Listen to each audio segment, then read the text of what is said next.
Hi hello నమస్తే good evening. అక్కడ ధర్మేంద్ర ప్రధాన్ రాజీనామా చేశారు. మరి ఇక్కడ లోకేష్ రాజీనామా ఎప్పుడు? ఇదే అంశంపైన చర్చిద్దాం. Welcome to big question. Gen Z పోరాటాన్ని ప్రధాని మోడీ గౌరవించారు. వారి హక్కులను గుర్తించారు. సమస్యల పరిష్కారానికి ముందుకొచ్చారు. యువత డిమాండ్లను స్వాగతించారు.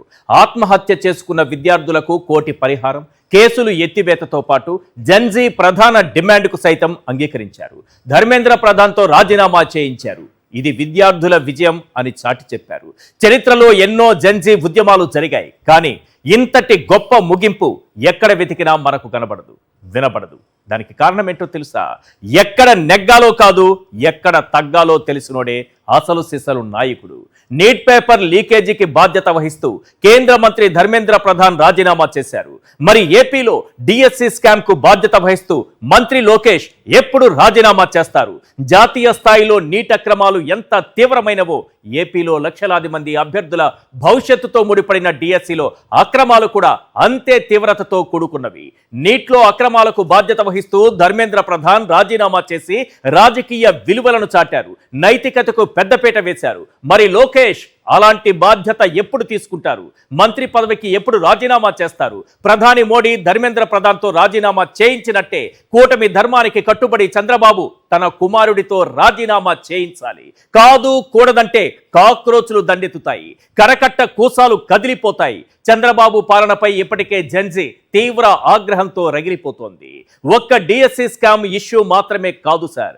ఎన్నికల్లో ఇచ్చిన 3,000 రూపాయల నిరుద్యోగ భృతి హామీని గాలి కొదిలేయడం నుంచి కొండలా పేరుకుపోతున్న ఫీజు రియంబర్స్మెంట్ బకాయిల వరకు, కల్పిస్తామన్న ఉద్యోగాలు కల్పించకపోగా ఉన్న ఉద్యోగాల్లో భారీగా కోతలు పెడుతున్న విధానం వరకు, పెట్టుబడులపై పిట్టకథల నుంచి ఉద్యోగాల కల్పనపై ఫేక్ ప్రచారాల వరకు, ఇవన్నీ జెన్జీలో ఆగ్రహం పెరగడానికి కారణమవుతున్నాయి. మిస్టర్ లీకేష్ గారు, జెన్జీ అడుగుతున్న ఈ ప్రశ్నలకు సమాధానం చెబుతారా? రాజీనామా చేస్తారా? ఇది జెన్జీ అడుగుతున్నటువంటి ప్రశ్న. రైట్, ఒక్కసారి మనం స్క్రీన్ పైన ఒక 10 ప్రశ్నలతో కూడినటువంటి ఒక ప్రశ్న పత్రం లోకేష్ గారికి జెన్జీ సంధిస్తోంది అనుకుందాం. ఒకసారి స్క్రీన్ పైన చూడండి. ఈ 10 ప్రశ్నలకు సమాధానం చెబుతారా, లేకపోతే రాజీనామా చేస్తారా? డిఎస్సిలో అక్రమాలకు సంబంధించి, డిఎస్సిలో వెలుగు చూసినటువంటి అక్రమాలు మామూలుగా లేవు. పైగా డిఎస్సి క్వశ్చన్ పేపర్ లీకేజ్తో పాటు అత్యంత ప్రధానమైనది స్పోర్ట్స్ కోటాలో ఉద్యోగాలను అమ్ముకోవడం, అంగట్లో సరుకుల బేరసారాలు జరపడం, ఇవన్నీ కూడా ఆధారాలతో సహా బయటపడ్డాయి. ఇప్పటికే వైఎస్ఆర్సీపీ అధినేత జగన్ కూడా ఇదే అంశాన్ని ఆధారాలతో సహా ప్రజల ముందుంచారు. కానీ లోకేష్ ఇప్పటి వరకు రాజీనామా అంశంపైన ఒక్కసారి కూడా మాట్లాడలేదు. ఇప్పుడు జెన్జీ ఉద్యమంతో, కాక్రోచులు దండెత్తడంతో దేశంలో ప్రధాన్ రాజీనామా చేసిన తర్వాత లోకేష్ రాజీనామా ఎప్పుడనేటటువంటి డిమాండ్ చాలా ప్రధానంగా వినిపిస్తోంది. ప్రధాన్తో రాజీనామా చేసిన తర్వాత లోకేష్ రాజీనామా ఎప్పుడన్నా ప్రధానమైనటువంటి ప్రశ్న మన ముందుంది. ఈ సమయంలో లోకేష్కి 10 ప్రశ్నలు సంధిస్తున్నారు డిఎస్సి అభ్యర్థులు. చూస్తున్నారు కదా, ఒక్క క్వశ్చన్కు కూడా ఆన్సర్ చేయలేనటువంటి లోకేష్కు వస్తున్నటువంటి మార్కులు ఎన్నో తెలుసా? 10కి ఒక్కసారి పైన చూడండి, 0. మరి 0 మార్కులు వచ్చినటువంటి మంత్రి గారు రాజీనామా చేయాలా లేదా? ఒకసారి ఈ క్వశ్చన్స్ అన్ని క్లియర్గా మీకు వినిపిస్తాను. తర్వాత జెన్జీ డిమాండ్లకు తలొగ్గి లోకేష్ కూడా రాజీనామా చేయాల్సినటువంటి అవసరం ఉందా లేదా మీరే డిసైడ్ చేయండి. Question number 1 on screen. Yes, DSC question paper online చేసే అవుట్ సోర్సింగ్ ఉద్యోగి నవీన్ కు ఫస్ట్ ర్యాంక్ వచ్చిందా లేదా? క్వశ్చన్ పేపర్ని ఆన్లైన్లో పంపించేటటువంటి ఉద్యోగికి ఇక్కడ ఫస్ట్ ర్యాంక్ వచ్చింది. కానీ ఆశ్చర్యకరంగా ఏం జరిగిందో తెలుసా? పరీక్ష పారదర్శకంగా నిర్వహించామంటున్న మీరు టాపర్ వివరాలు డేటాబేస్ నుంచి తొలగించారా లేదా? ఆ నవీన్ వివరాలు తీసేశారు. నవీన్కు ఉద్యోగం ఇవ్వలేదు. టాపర్కు ఉద్యోగం వస్తుందా రాదా? కానీ నవీన్కి రాలేదు. అతను హైకోర్టును ఆశ్రయించారు. అంటే అవకతవకలు జరిగాయి, క్వశ్చన్ పేపర్ లీక్ అయిందని చాలా క్లియర్గా మనకు అర్థమవుతుంది. Question number 3. అవుట్సోర్సింగ్ ఉద్యోగి నవీన్ పేరు ఎంపిక జాబితాలో లేకపోవడంతో అతను హైకోర్టును ఆశ్రయించాడా లేదా? Question number 4. ఓ క్రీడాకారిణికి దక్కాల్సిన పోస్టు నాన్ లోకల్ కోటాలో వేరే వ్యక్తికి కట్టబెట్టారని ఆమె హైకోర్టు మెట్లు ఎక్కారా లేదా? Question number 5. టీడీపీకి చెందినటువంటి కీలక నాయకుడు స్పోర్ట్స్ కోటా పోస్టులు ఒక్కొక్కటి 15 లక్షలకు వేలం పాట పాడాడా లేదా? Question number 6.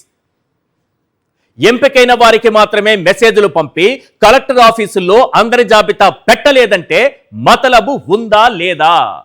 Question number 7. నియామక పత్రాల ప్రధానోత్సవానికి కొందరు అభ్యర్థులను పిలిచి ఆ తర్వాత వాళ్ళు సెలెక్ట్ కాలేదని చెప్పారా లేదా? Question number 8. హడావుడిగా టెట్ కన్వీనర్ను తొలగించి విద్యాశాఖలోని జాయింట్ డైరెక్టర్ను డిఎస్సి కన్వీనర్గా పెట్టారా లేదా? Question number 9. డిఎస్సి అవకతవకలపై మాట్లాడినా సోషల్ మీడియాలో పోస్టులు పెట్టినా కేసులు పెడతామని బెదిరిస్తున్నారా లేదా? Question number 10. డిఎస్సి స్కామ్ పై సిబిఐ విచారణకు డిమాండ్ చేస్తే వెన్నులో వణుకు పుట్టిన లోకేష్ వ్యక్తిగత ఆరోపణలు చేస్తున్నారా లేదా? ఇది ప్రధానమైన అంశం. ఈరోజు జంజీ చేసినటువంటి ఉద్యమానికి, కాక్రోచ్లు దండులా తరలి వచ్చినటువంటి ఆ ఉద్యమానికి, దేశవ్యాప్తంగా రగులుకున్నటువంటి ఒక ఉద్యమానికి గౌరవం ఇస్తూ, యువత డిమాండ్లను గౌరవిస్తూ ప్రధాని కూడా ఓ మెట్టు దిగి ప్రధానితో రాజీనామా చేయించారు. మరి అదే కూటమిలో భాగస్వామిగా ఉన్నటువంటి టీడీపీ, ముఖ్యంగా చంద్రబాబు నాయుడు గారు ప్రధానిని ఆదర్శంగా తీసుకుని డిఎస్సి అక్రమాలపై విచారణ జరిపించాలి, లోకేష్తో రాజీనామా చేయించాలనేటటువంటి డిమాండ్ ఈరోజు ప్రధానంగా వినిపిస్తోంది. ఈ అంశంపైనే మనం మాట్లాడదాం. చర్చలో పాల్గొంటున్నారు దేవులపల్లి అమర్ గారు, సీనియర్ జర్నలిస్ట్, మన తెలంగాణ పత్రిక ఎడిటర్, కారుమూరి వెంకటరెడ్డి గారు, వైఎస్ఆర్సీపీ అధికార ప్రతినిధి, ఇంద్రనీలు గారు సెఫాలజిస్ట్ అండ్ అనలిస్ట్, కిరణ్ గారు డిఎస్సి అభ్యర్థి మనతో పాటు జాయిన్ అయ్యారు, అలాగే సత్యనారాయణ గారు డిఎస్సి అభ్యర్థి మనతో పాటు లైవ్లో జాయిన్ అయ్యారు. సార్ అమర్ గారు, దేశంలో గతంలో ఎన్నో ఉద్యమాలు చూసాము, కానీ ఒక పెద్ద నాయకత్వం లేకుండా రగులుకున్నటువంటి ఒక ఉద్యమం, యువత తీసుకొచ్చినటువంటి ఒక ఉద్యమం, ఆఖరికి కేంద్ర ప్రభుత్వమే దిగివచ్చి, ప్రధాని గారే దిగివచ్చి ధర్మేంద్ర ప్రధాన్తో రాజీనామా చేయించినటువంటి పరిస్థితి కనిపిస్తోంది. నీట్ పేపర్ లీకేజీ, ఇది ఈ మొత్తం అంశం దాని చుట్టూ తిరుగుతోంది. ఆంధ్రప్రదేశ్లో ఇలాగే డిఎస్సిలో పేపర్ లీక్ కావడం, స్కామ్ జరగడం, ప్రధానంగా స్కామ్ కూడా జరగడం, ఇక్కడ ఎటువంటి విచారణ జరగలేదు. అక్కడ ధర్మేంద్ర ప్రధాన్ రాజీనామా చేశారు కాబట్టి ఇక్కడ లోకేష్ కూడా రాజీనామా చేయాల్సిన అవసరం ఉందా అంటే ఏం చెప్తారు? ఇప్పుడు ఒకటి, మీరు లోకేష్ రాజీనామా చేయాలని చంద్రబాబు నాయుడు గారిని అడిగితే ప్రయోజనం లేదు సార్. విద్య అనేది కంకరెంట్ లిస్ట్లో ఉంటుంది, సెంటర్ స్టేట్ ఇద్దరికి సంబంధించిన శాఖ అది. ఇవాళ ప్రధానమంత్రి అక్కడ తన విద్యామంత్రిని ఎట్లయితే రాజీనామా చేయించినారో దాన్ని ఆదర్శంగా తీసుకొని ప్రధానమంత్రి గారే ఇక్కడ లోకేష్ను కూడా మంత్రివర్గంలో తొలగించమని చెప్పాలి చంద్రబాబు నాయుడు. ప్రధాని గారు ఇనిషియేటివ్ తీసుకోండి, ఆయన ఇనిషియేటివ్ తీసుకో. ఎందుకంటే చంద్రబాబు నాయుడు గారు చేయరు, ఆ విషయం మనకు తెలుసు కదా. ఆయన ఇప్పటికి, ఎందుకంటే ఇది ఒకటే కాదు, డిఎస్సికి సంబంధించి జరిగిన అవకతవకలే కాదు, చాలా జరుగుతున్నాయి కదా రాష్ట్రంలో. ఇతర విషయాల్లో కూడా లా అండ్ ఆర్డర్ని తీసుకోండి, ఇతర శాఖలకు సంబంధించి కానీ వీటికి సంబంధించి కానీ అనేకమైన అవకతవకలు, అక్రమాలు ఈ 2 ఏళ్ల కాలంలో బయటపడుతూ ఉన్నాయి. చాలామంది బయట పెడుతూ ఉన్నారు. వాటన్నిటి మీద ఇప్పటివరకు ఏమైనా చలనం ఉందా? రెండవది, ఆంధ్రప్రదేశ్లో ఉన్న ఒక ప్రత్యేక పరిస్థితి మీరు ఇవాళ ఢిల్లీలో చూసినారు. నిజానికి ఢిల్లీలో ఈ ఉద్యమం చేసింది ఒక పొలిటికల్ పార్టీ కాదు, అసలు పొలిటికల్ ఇదే లేదు, దానికి పొలిటికల్ క్యారెక్టరే లేదు. ఒక చీఫ్ జస్టిస్ ఆఫ్ ఇండియా చేసిన ఒక వ్యాఖ్య కారణంగా ఏర్పడిన, ఒక వ్యంగ్య వ్యక్తీకరణ కోసం ఏర్పడిన ఒక లూజ్ నిట్టెడ్ సంస్థ అది. దానికి ఏమి ఒక స్వరూపం లేదు. అట్లాంటిది ఇచ్చిన పిలుపుకి ఈ దేశంలోని యూత్ మొత్తం కదిలొచ్చి, ఒక్క ఢిల్లీలోనే కాదు వివిధ రాష్ట్రాల్లో కూడా కదిలొచ్చి ఈ ఉద్యమంలో పాల్గొన్నారు అని అంటే మనకు అర్థమవుతున్నది కదా. ఇవాళ ఈ దేశంలో యువతలో, విద్యార్థుల్లో, అన్ఎంప్లాయిడ్ యూత్లో ఎంత అసంతృప్తి ఉన్నది, పాలకుల మీద వాళ్ళు ఎంత అసంతృప్తితో ఉన్నారనే విషయం మనకు అర్థం అవుతున్నది కదా. ఈ విషయం అధికారంలో ఉన్న వాళ్ళకి ఇంకెక్కువ అర్థం కావాలి. కానీ అది అర్థం చేసుకోకుండా ఒకసారి ఏమవుతుంది, అధికారంలోకి వచ్చిన తర్వాత ఇవన్నీ చుట్టూ ఉన్నవేవి కనిపించవు, తెరలు కట్టేస్తారు. ఏం కనపడకుండా తెరలు కట్టేసుకుంటారు, లేదా వాళ్ళకి సంబంధించిన వాళ్ళు కట్టేస్తారు కాబట్టి ఏం కనపడదు. నిజానికి మీరు పొగుడుతున్నారు కానీ ధర్మేంద్ర ప్రధాన్ విషయంలో కూడా చాలా జాప్యం జరిగింది. ఇన్ని రోజులు 2 మాసాలు దాదాపుగా అభిజిత్ దీప్కే కాక్రోచ్ జనతా పార్టీ అనేది ప్రారంభించి ఆయన మొట్టమొదటి జంతర్ మంతర్ దగ్గర చేసిన మొట్టమొదటి ఆందోళనకు ఇవాళకి 2 మాసాలు గడిచింది. ఈ 2 మాసాల కాలయాపన చేసి ప్రభుత్వం ఏం సాధించింది? చివరికి దిగిరాక తప్పలేదు. చివరికి ప్రధానమంత్రి స్వయంగా ఆందోళన చేస్తున్న యువతరాన్ని సంబోధించడానికి, వాళ్ళని తన వైపు తిరిగి చూసేట్ చేసుకోవడానికి ఎక్స్లోనో ఎక్కడనో ట్వీట్ చేయాల్సి వచ్చింది 2 సార్లు ఫ్రెండ్స్ అని సంబోధిస్తూ. అంటే ఎవరైనా సరే, అది దేశ ప్రధానమంత్రి కావచ్చు, రాష్ట్రానికి ముఖ్యమంత్రి అయిన చంద్రబాబు నాయుడు గారు లాంటి వాళ్ళు కావచ్చు, ఎవరైనా సరే, అంటే చంద్రబాబు నాయుడు గారైనా దిగి రావాల్సిందేనా? ఎవరైనా దిగి రావాల్సిందే. ఇవాళ దేశవ్యాప్తంగా నీట్ విషయంలో జరిగిన యువత ఆందోళన ఏదైతుందో అట్లాంటి ఆంధ్రప్రదేశ్లో ఒకసారి జరిగితే ఆయన దిగిరాక ఏం చేస్తాడు? కానీ ఒకటి చెప్పండి సార్, మీ ఎక్స్పీరియన్స్లో చెప్పండి. గత 5 ఏళ్లలో తీసుకుంటే ఒక 60కి పైగా పేపర్ లీకేజీలు, పరీక్షా పత్రాల లీకేజీలు, ఇవి 10 ఏళ్లలో ఒక 152 పేపర్ లీకేజీలు ఇన్ని జరిగాయి. గతంలో ఎప్పుడు రాని ఇంత పెద్ద ఉద్యమ నిర్మాణం, మీరు అన్నట్టుగా పొలిటికల్ క్యారెక్టర్ లేని, ఒక స్వరూపం లేని ఒక సంస్థ లేకపోతే ఎవరో పిలుపునిస్తే ఎలా సాధ్యమైంది ఇంత పెద్ద? అదే నేను చెప్పేది. ఇప్పుడు రోజు రోజుకు పెరిగిపోతున్నది కదా, అన్ఎంప్లాయ్మెంట్ పెరుగుతున్నది. 10 ఏళ్ల కింద కంటే ఇప్పుడు ఇంకెక్కువ ఉంటుంది కదా. అవును, 10 ఏళ్ల కింద లేని ఇది అన్ఎంప్లాయ్మెంట్ కావచ్చు, ఇతర లివింగ్ కండిషన్స్ అన్ని కూడా ఇట్లే మారుతున్నాయి కదా. ప్రభుత్వాల తీరు, ప్రభుత్వాలు వ్యవహరిస్తున్న తీరు ప్రజలతో, వాటి కారణంగా కూడా ఉంటుంది కదా. దానివల్ల జరుగుతున్నది. ఇది ఇంకా ఎక్కువ అవుతుంది, తగ్గదు.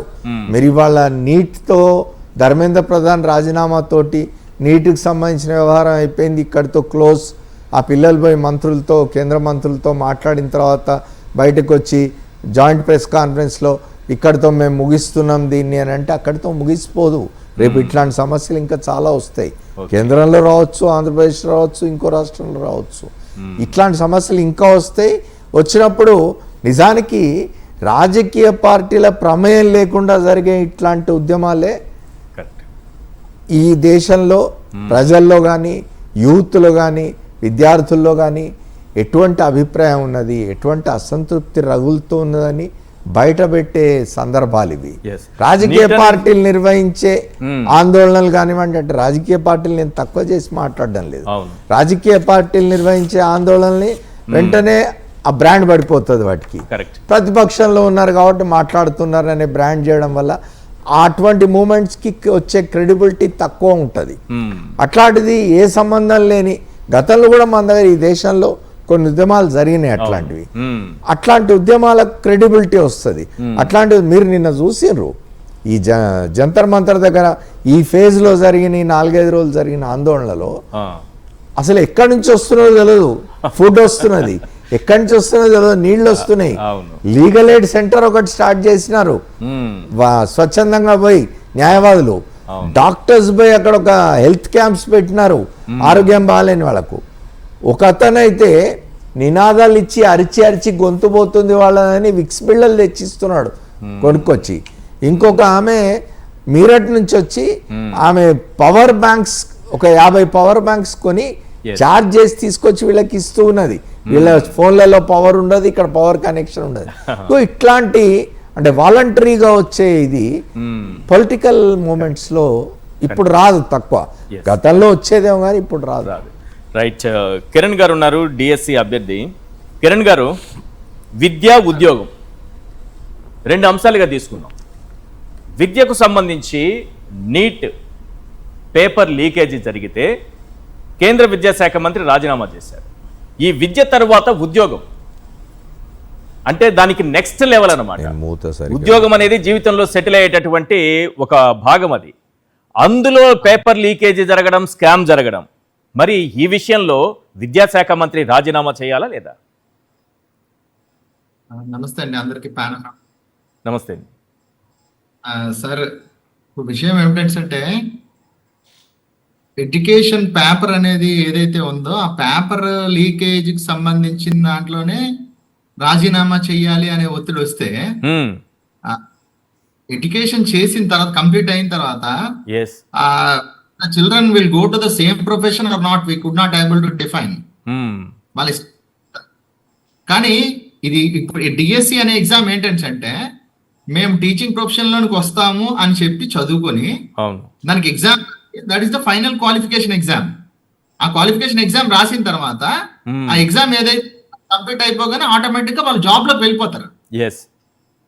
కాబట్టి ఎడ్యుకేషన్ కి సంబంధించిన రూట్ లో ఉన్న దానికే ఇంత యాజిటేషన్ వచ్చి దానికి సెంట్రల్ మినిస్టర్ రిజైన్ చేస్తే ఉద్యోగానికి సంబంధించిన పేపర్, అసలు విషయం ఏంటంటే సింపుల్ గా ఒక మాటలో చెప్పాలంటే అక్కడ సిబిఐ ఎంక్వైరీ జరిగింది కాబట్టి కల్ప్రేట్స్ ఎవరైతే ఉన్నారో దే కుడ్ ఈజీగా బయటకు వచ్చి ఉన్నారు. అవును. రెండో విషయం, అక్కడ ఎవరైతే నిందితులు ఉన్నారో, ఎవరైతే లీకేజీకి పాల్పడ్డారో వారిని గుర్తించడం జరిగింది, వారిపైన చర్యలు తీసుకోవడం జరిగింది, వాళ్ళని జైల్లో పెట్టడము జరిగింది. కానీ డిఎస్సి అక్రమాలు అంటున్నారు కదా, ఇక్కడ ఎటువంటి ఎంక్వైరీ కూడా జరగలేదు కదా. మరి డైరెక్ట్ గా లోకేష్ గారు రాజీనామానో ఇట్లాంటివి డిమాండ్ చేయడం కరెక్టేనా? అదే సార్, నేను అదే చెప్తున్నాను. ఇప్పుడు విషయం ఏంటంటే నిబద్ధత ఉండి నిజంగానే అంటే పర్ఫెక్ట్ మేము పర్ఫెక్ట్ గా చేసాం అనుకుంటే ఫస్ట్ ఆఫ్ ఆల్ ఏంటంటే సిబిఐ ఎంక్వైరీకి కాల్ ఇవ్వాలి. ఓకే, సిబిఐ ఎంక్వైరీకి అలౌ చేస్తే అప్పుడు ఎంత నిబద్ధతతో ఎవరు చేశారు, ఎగ్జామినేషన్ ఎవరు కండక్ట్ చేశారు, ఎట్లా కండక్ట్ చేశారు, ఎవరెవరు పోస్టులు అమ్ముకున్నారు, లేకపోతే ఏమేం జరిగాయి, అసలు కండక్ట్ చేసి ఫిల్లింగ్ చేసిన ప్రొసీజర్ లో కరెక్ట్ గా చేశారా లేదా, క్వాలిఫైడ్ పీపుల్ జాబ్స్ వచ్చిందా లేదా, లేకపోతే ఎవరెవరికి వచ్చింది, అసలు ఈ జీవో నెంబర్ 4 ఎందుకు ఇష్యూ చేశారు, జీవో నెంబర్ 47 ఎందుకు మళ్ళీ ఇష్యూ చేసి క్యాన్సిల్ చేశారు జీవో నెంబర్ 4 ని. ఇలాగా డిఎస్సి ప్రెసెంట్ మనం చెప్పాలంటే ఇంతకు ముందు డిఎస్సి రాసి క్వాలిఫై అయిన టీచర్లు కూడా టెట్ రాయాలని సుప్రీంకోర్టు ఇచ్చింది.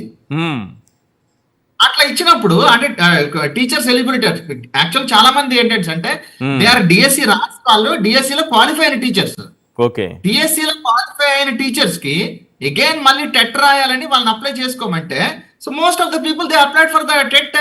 ఇప్పుడు రానున్న 7వ తారీఖులో వాళ్ళకందరికి 7వ తారీఖున ఎగ్జామ్ ఉంది, డెట్ ఎగ్జామ్. సో ఇప్పుడు ఏ ఎగ్జామ్ లేకుండా జీవో నెంబర్ ఇష్యూ చేసి మీరు పోస్ట్ ఫిల్ చేస్తారు అని అది హాస్యాస్పదం కదా. ఇప్పుడు మరి నీట్ పైన జరిగినటువంటి ఉద్యమం, ఆ స్థాయి ఉద్యమం, యువతలో వచ్చినటువంటి రగిలినటువంటి ఉద్యమ స్ఫూర్తి ఆంధ్రప్రదేశ్లోనే కనిపిస్తుంది అనుకుంటారా? 100% కనిపిస్తుంది సార్. కాకపోతే ఏంటంటే డిఎస్సి రాసిన వాళ్ళందరూ కూడా దే ఆర్ అంటే ఏమని చెప్పాలంటే సింపుల్ గా వాళ్ళు కాబోయే టీచర్స్, ఉపాధ్యాయులకు వెళ్ళడానికి కోసమని వాళ్ళు ఏంటంటారు ప్రిపేర్ అయ్యి రెడీగా ఉన్న వాళ్ళు.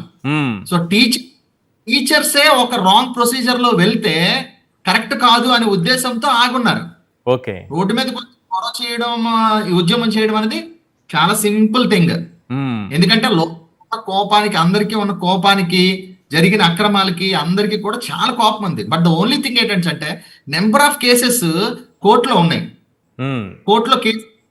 కాబట్టి ఏంటంటే న్యాయమూర్తులు, న్యాయ వ్యవస్థ అనేది ఇంకా మాకు సహాయం చేస్తుంది అని టీచర్స్ అందరూ కూడా వీళ్ళు, ఎందుకంటే ఆల్రెడీ టీచర్ విత్డ్రా ఉన్నట్టే. కాబట్టి ఏంటంటే వాళ్ళందరూ ఏంటంటే ఇలా చేయడం కరెక్ట్ కాదు అని ఆగున్నారు అంతే. ఇప్పుడు ఎప్పుడైతే ఏ రకంగానూ మాకు పాసిబిలిటీ లేదు అన్నప్పుడు definitely they will come on to the roads.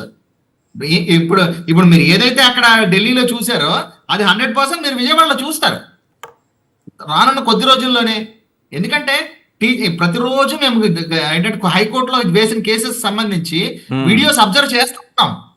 అంటే జడ్జి మాట్లాడుతూ ఉన్నారు, లాయర్స్ ఏం మాట్లాడుతూ ఉన్నారని ప్రతి దాంట్లోని ఏంటంటే అంటారు 100కి 200% no answer from the government. Government కూడా కరెక్ట్ గా ఆన్సర్ చేయలేదు. సో ఫస్ట్ స్టెప్ లో సిబిఐ విచారణ జరగాలని కోరుకుంటారా? లేకపోతే నిజంగా మేము పారదర్శకంగా నిర్వహించాం అనే నమ్మకం వారికి ఉంటే లోకేష్ గారు నిజంగానే రాజీనామా చేసి సిబిఐ దర్యాప్తుకు ఆదేశిస్తే వారి పారదర్శకత ఏంటో తేలిపోతుంది అనుకుంటున్నారా? సార్, సిబిఐ దర్యాప్తుకి ఆదేశిస్తే ఫస్ట్ ఆఫ్ ఆల్ సిబిఐ ఎంక్వైరీయే కావాలి మాకు. ఓకే, ఎందుకు లోకేష్ గారిని ఉండమనండి, అందులో ఉన్నయండి. Let him enjoy the entire thing. ఆయన ఏదైతే ఉన్నారో అది అండి. సిబిఐ ఎంక్వైరీ ఇచ్చింది, సిబిఐ రిపోర్ట్ ఇచ్చిన తర్వాత అందులో ఎవరెవరు ఉన్నారు, నాట్ ఓన్లీ లోకేష్ గారు ఒకరి పాత్రే కాదు ఇందులో. మీరు లోకేష్ గారు ఒకరు, lot of miscellaneous has been happened in this particular recruitment. DSC 2025. DSC 2025 లో లోకేష్ గారు మాత్రమే కాదు, ఎంటైర్ సిస్టమ్ ఫెయిల్ అయింది ఇక్కడ. కాబట్టి సిబిఐ ఎంక్వైరీ డెఫినెట్ గా చేయాలి. ఎలాగా ఇప్పుడు ఏంటంటారు, అవుట్ సోర్సింగ్ అభ్యర్థి పేపర్ లీక్ చేయలేదని ఎట్లా చెప్పగలరు sir? Okay, how can you tell? ఎవరైనా డిఫరెంట్ చెప్పగలరా? అవుట్ సోర్సింగ్ అభ్యర్థి ఎవరైతే పేపర్ ని ఆయన ఫీడ్ చేశాడో ఆయనకి ఫస్ట్ ర్యాంక్ వచ్చింది. ఒక ఎగ్జామ్ లో ఆయన ఫస్ట్ ర్యాంక్ వచ్చింది, ఇంకొక ఎగ్జామ్ లో 6th ర్యాంక్ వచ్చింది. ఆయనకు మాత్రమే పేపర్ రాసుకొని ఇంకెవ్వరికి చెప్పలేదు అని చెప్పగలరా మీరు ఎవరైనా? సో ఆయన ద్వారా మిగతా చాలా మందికి లీక్ అయింది అనుకుంటున్నారా? 200%, 100కి 200% సర్క్యులేట్ అయ్యి ఉంటది. ఇప్పుడు ఆయన ఒక్కడే ఎందుకు సైలెంట్ గా ఉన్నాడు సార్? సైలెంట్ గా ఎందుకు? ఆయన సైలెంట్ గా ఉండడం కాదు, అసలు ప్రభుత్వం ఎందుకు, అధికారులు ఎందుకు అతనికి పోస్ట్ ఇవ్వలేదు? అతను ఎందుకు కోర్టుకి ఫస్ట్ ర్యాంక్ వచ్చిన నాకు పోస్ట్ ఇవ్వలేదంటే ఏంటి ఉద్దేశం? అంటే అతను అవకతవకలకు పాల్పడినట్టే ఒప్పుకున్నట్టు కదా. ఆయన కోర్టుకు వెళ్ళాడు. కోర్టుకు వెళ్తే కమిషనర్ గారు ఏం చెప్పున్నారని అంటే ఆయన ఎందుకు జాబ్ ఇవ్వలేదు అని అంటే ఎగ్జామినేషన్ కమిషన్ ఏం చెప్పారని అంటే ఆయన వెరిఫికేషన్ కాలేదంట. ఓకే, వెరిఫికేషన్ రాని వ్యక్తి కోర్టుకు వెళ్తారా? అవుతాడు సార్ ఎవరైనా? ఫస్ట్ ర్యాంక్ వెరిఫికేషన్ కావాలి సార్. Yes, right. చాలా ఆధారాలు కనిపిస్తున్నాయి మన దగ్గర డిఎస్సి స్కామ్ కి సంబంధించి. ఇది ఒకటే కాదు, రేపు జెన్జీ 2.0 ఆంధ్రప్రదేశ్లో మొదలవుతుందా అని చెప్పడానికి చాలా కారణాలు కనిపిస్తున్నాయి. నిరుద్యోగ భృతి పేరుతో యువతను మోసం చేశారు చంద్రబాబు నాయుడు గారు. నెలకు 3,000 రూపాయలు ఇస్తానన్నారు. ఈ రోజు వరకు ఒక్కరికి కూడా ఒక్క పైసా కూడా ఇవ్వలేదు. ఫీజు రీఎంబర్స్మెంట్ 6,300 కోట్ల రూపాయల బకాయిలు అలాగే ఉండిపోయాయి.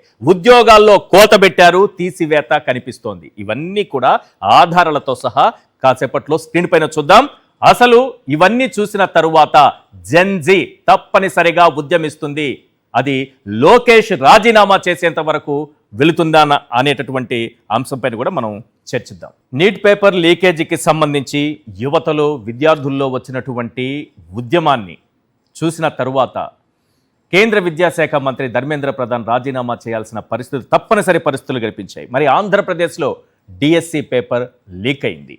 స్పోర్ట్స్ కోటా పోస్టులను వేలం పాట వేసి మరీ అమ్ముకున్న పరిస్థితులు కనిపిస్తున్నాయి. లక్షలాది మంది విద్యార్థుల జీవితాలతో పేపర్ లీకేజీ ఆడుకుంది.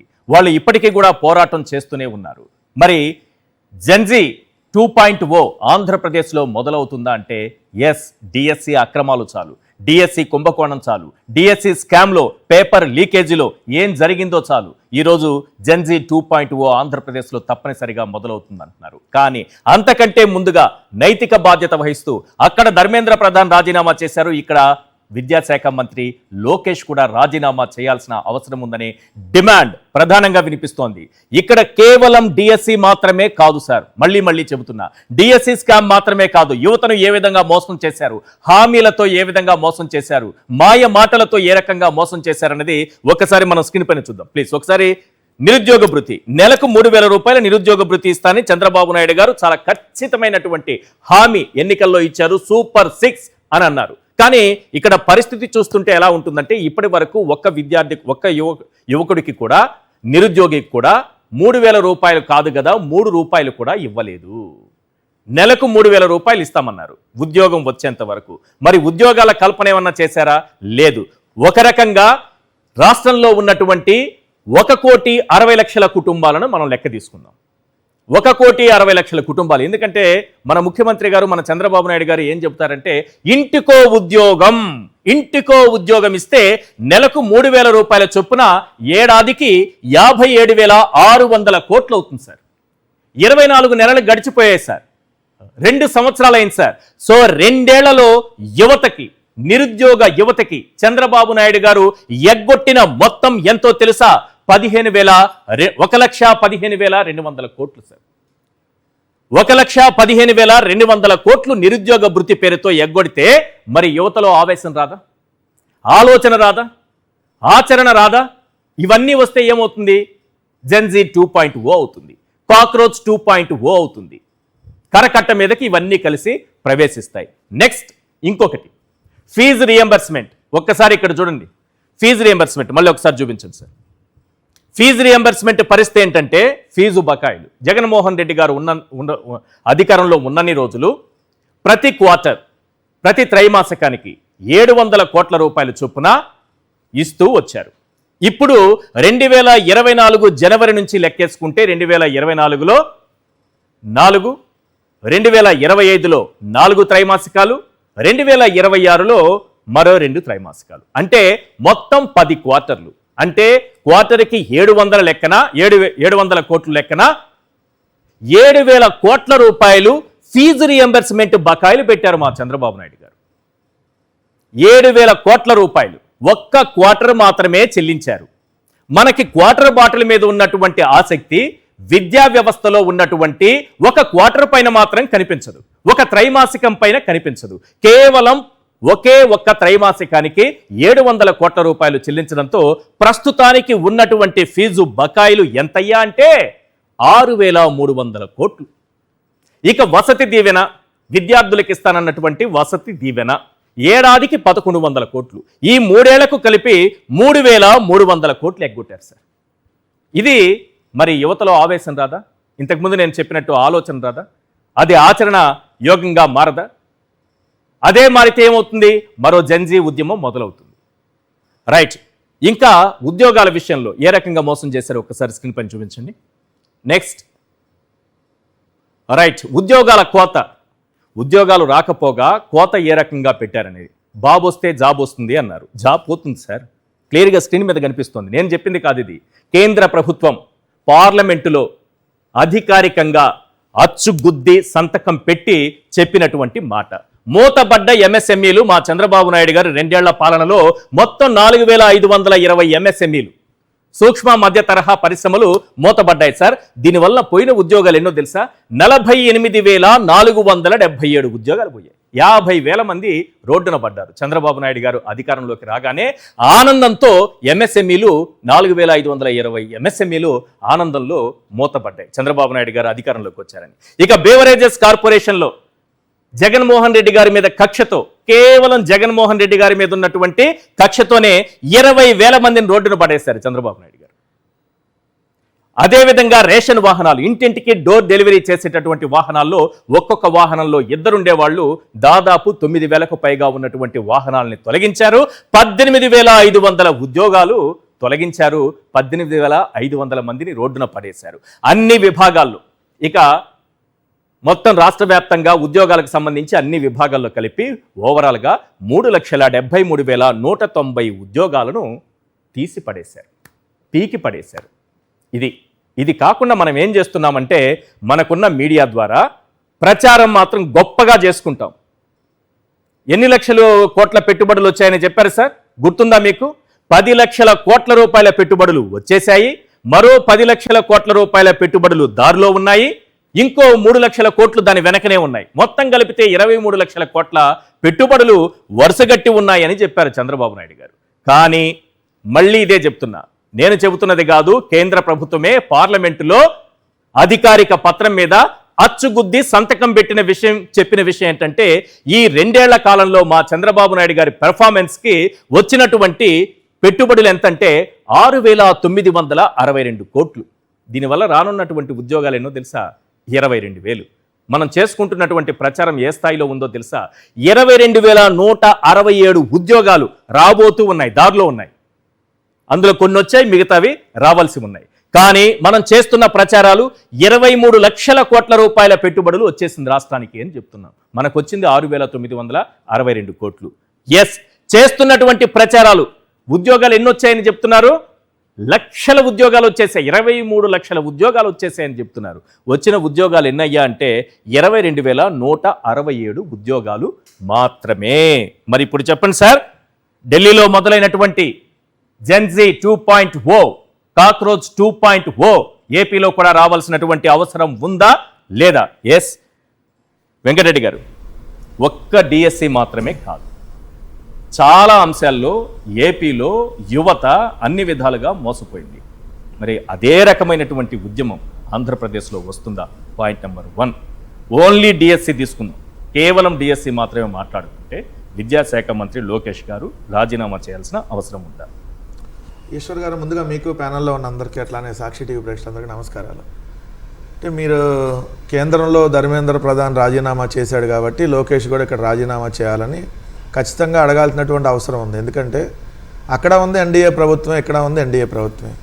మరి అక్కడ కేంద్రంలో నీట్ ఎగ్జామ్లో ఏదైతే పేపర్ లీకేజ్ అయితే మరి కేంద్రంలో ఉన్నటువంటి మంత్రి, విద్యాశాఖ మంత్రి రాజీనామా చేసినప్పుడు మరి రాష్ట్రంలో డిఎస్సిలో అనేక రకాలుగా అక్రమాలు, అదేవిధంగా అనేక రకాల అవకతవకలు జరిగినప్పుడు ఖచ్చితంగా విత్ ఆధారాలు పబ్లిక్ డొమైన్లో క్లియర్గా కనపడుతున్నప్పుడు రాజీనామా చేయమని ఖచ్చితంగా అడగాల్సినటువంటి అవసరం ఉంది.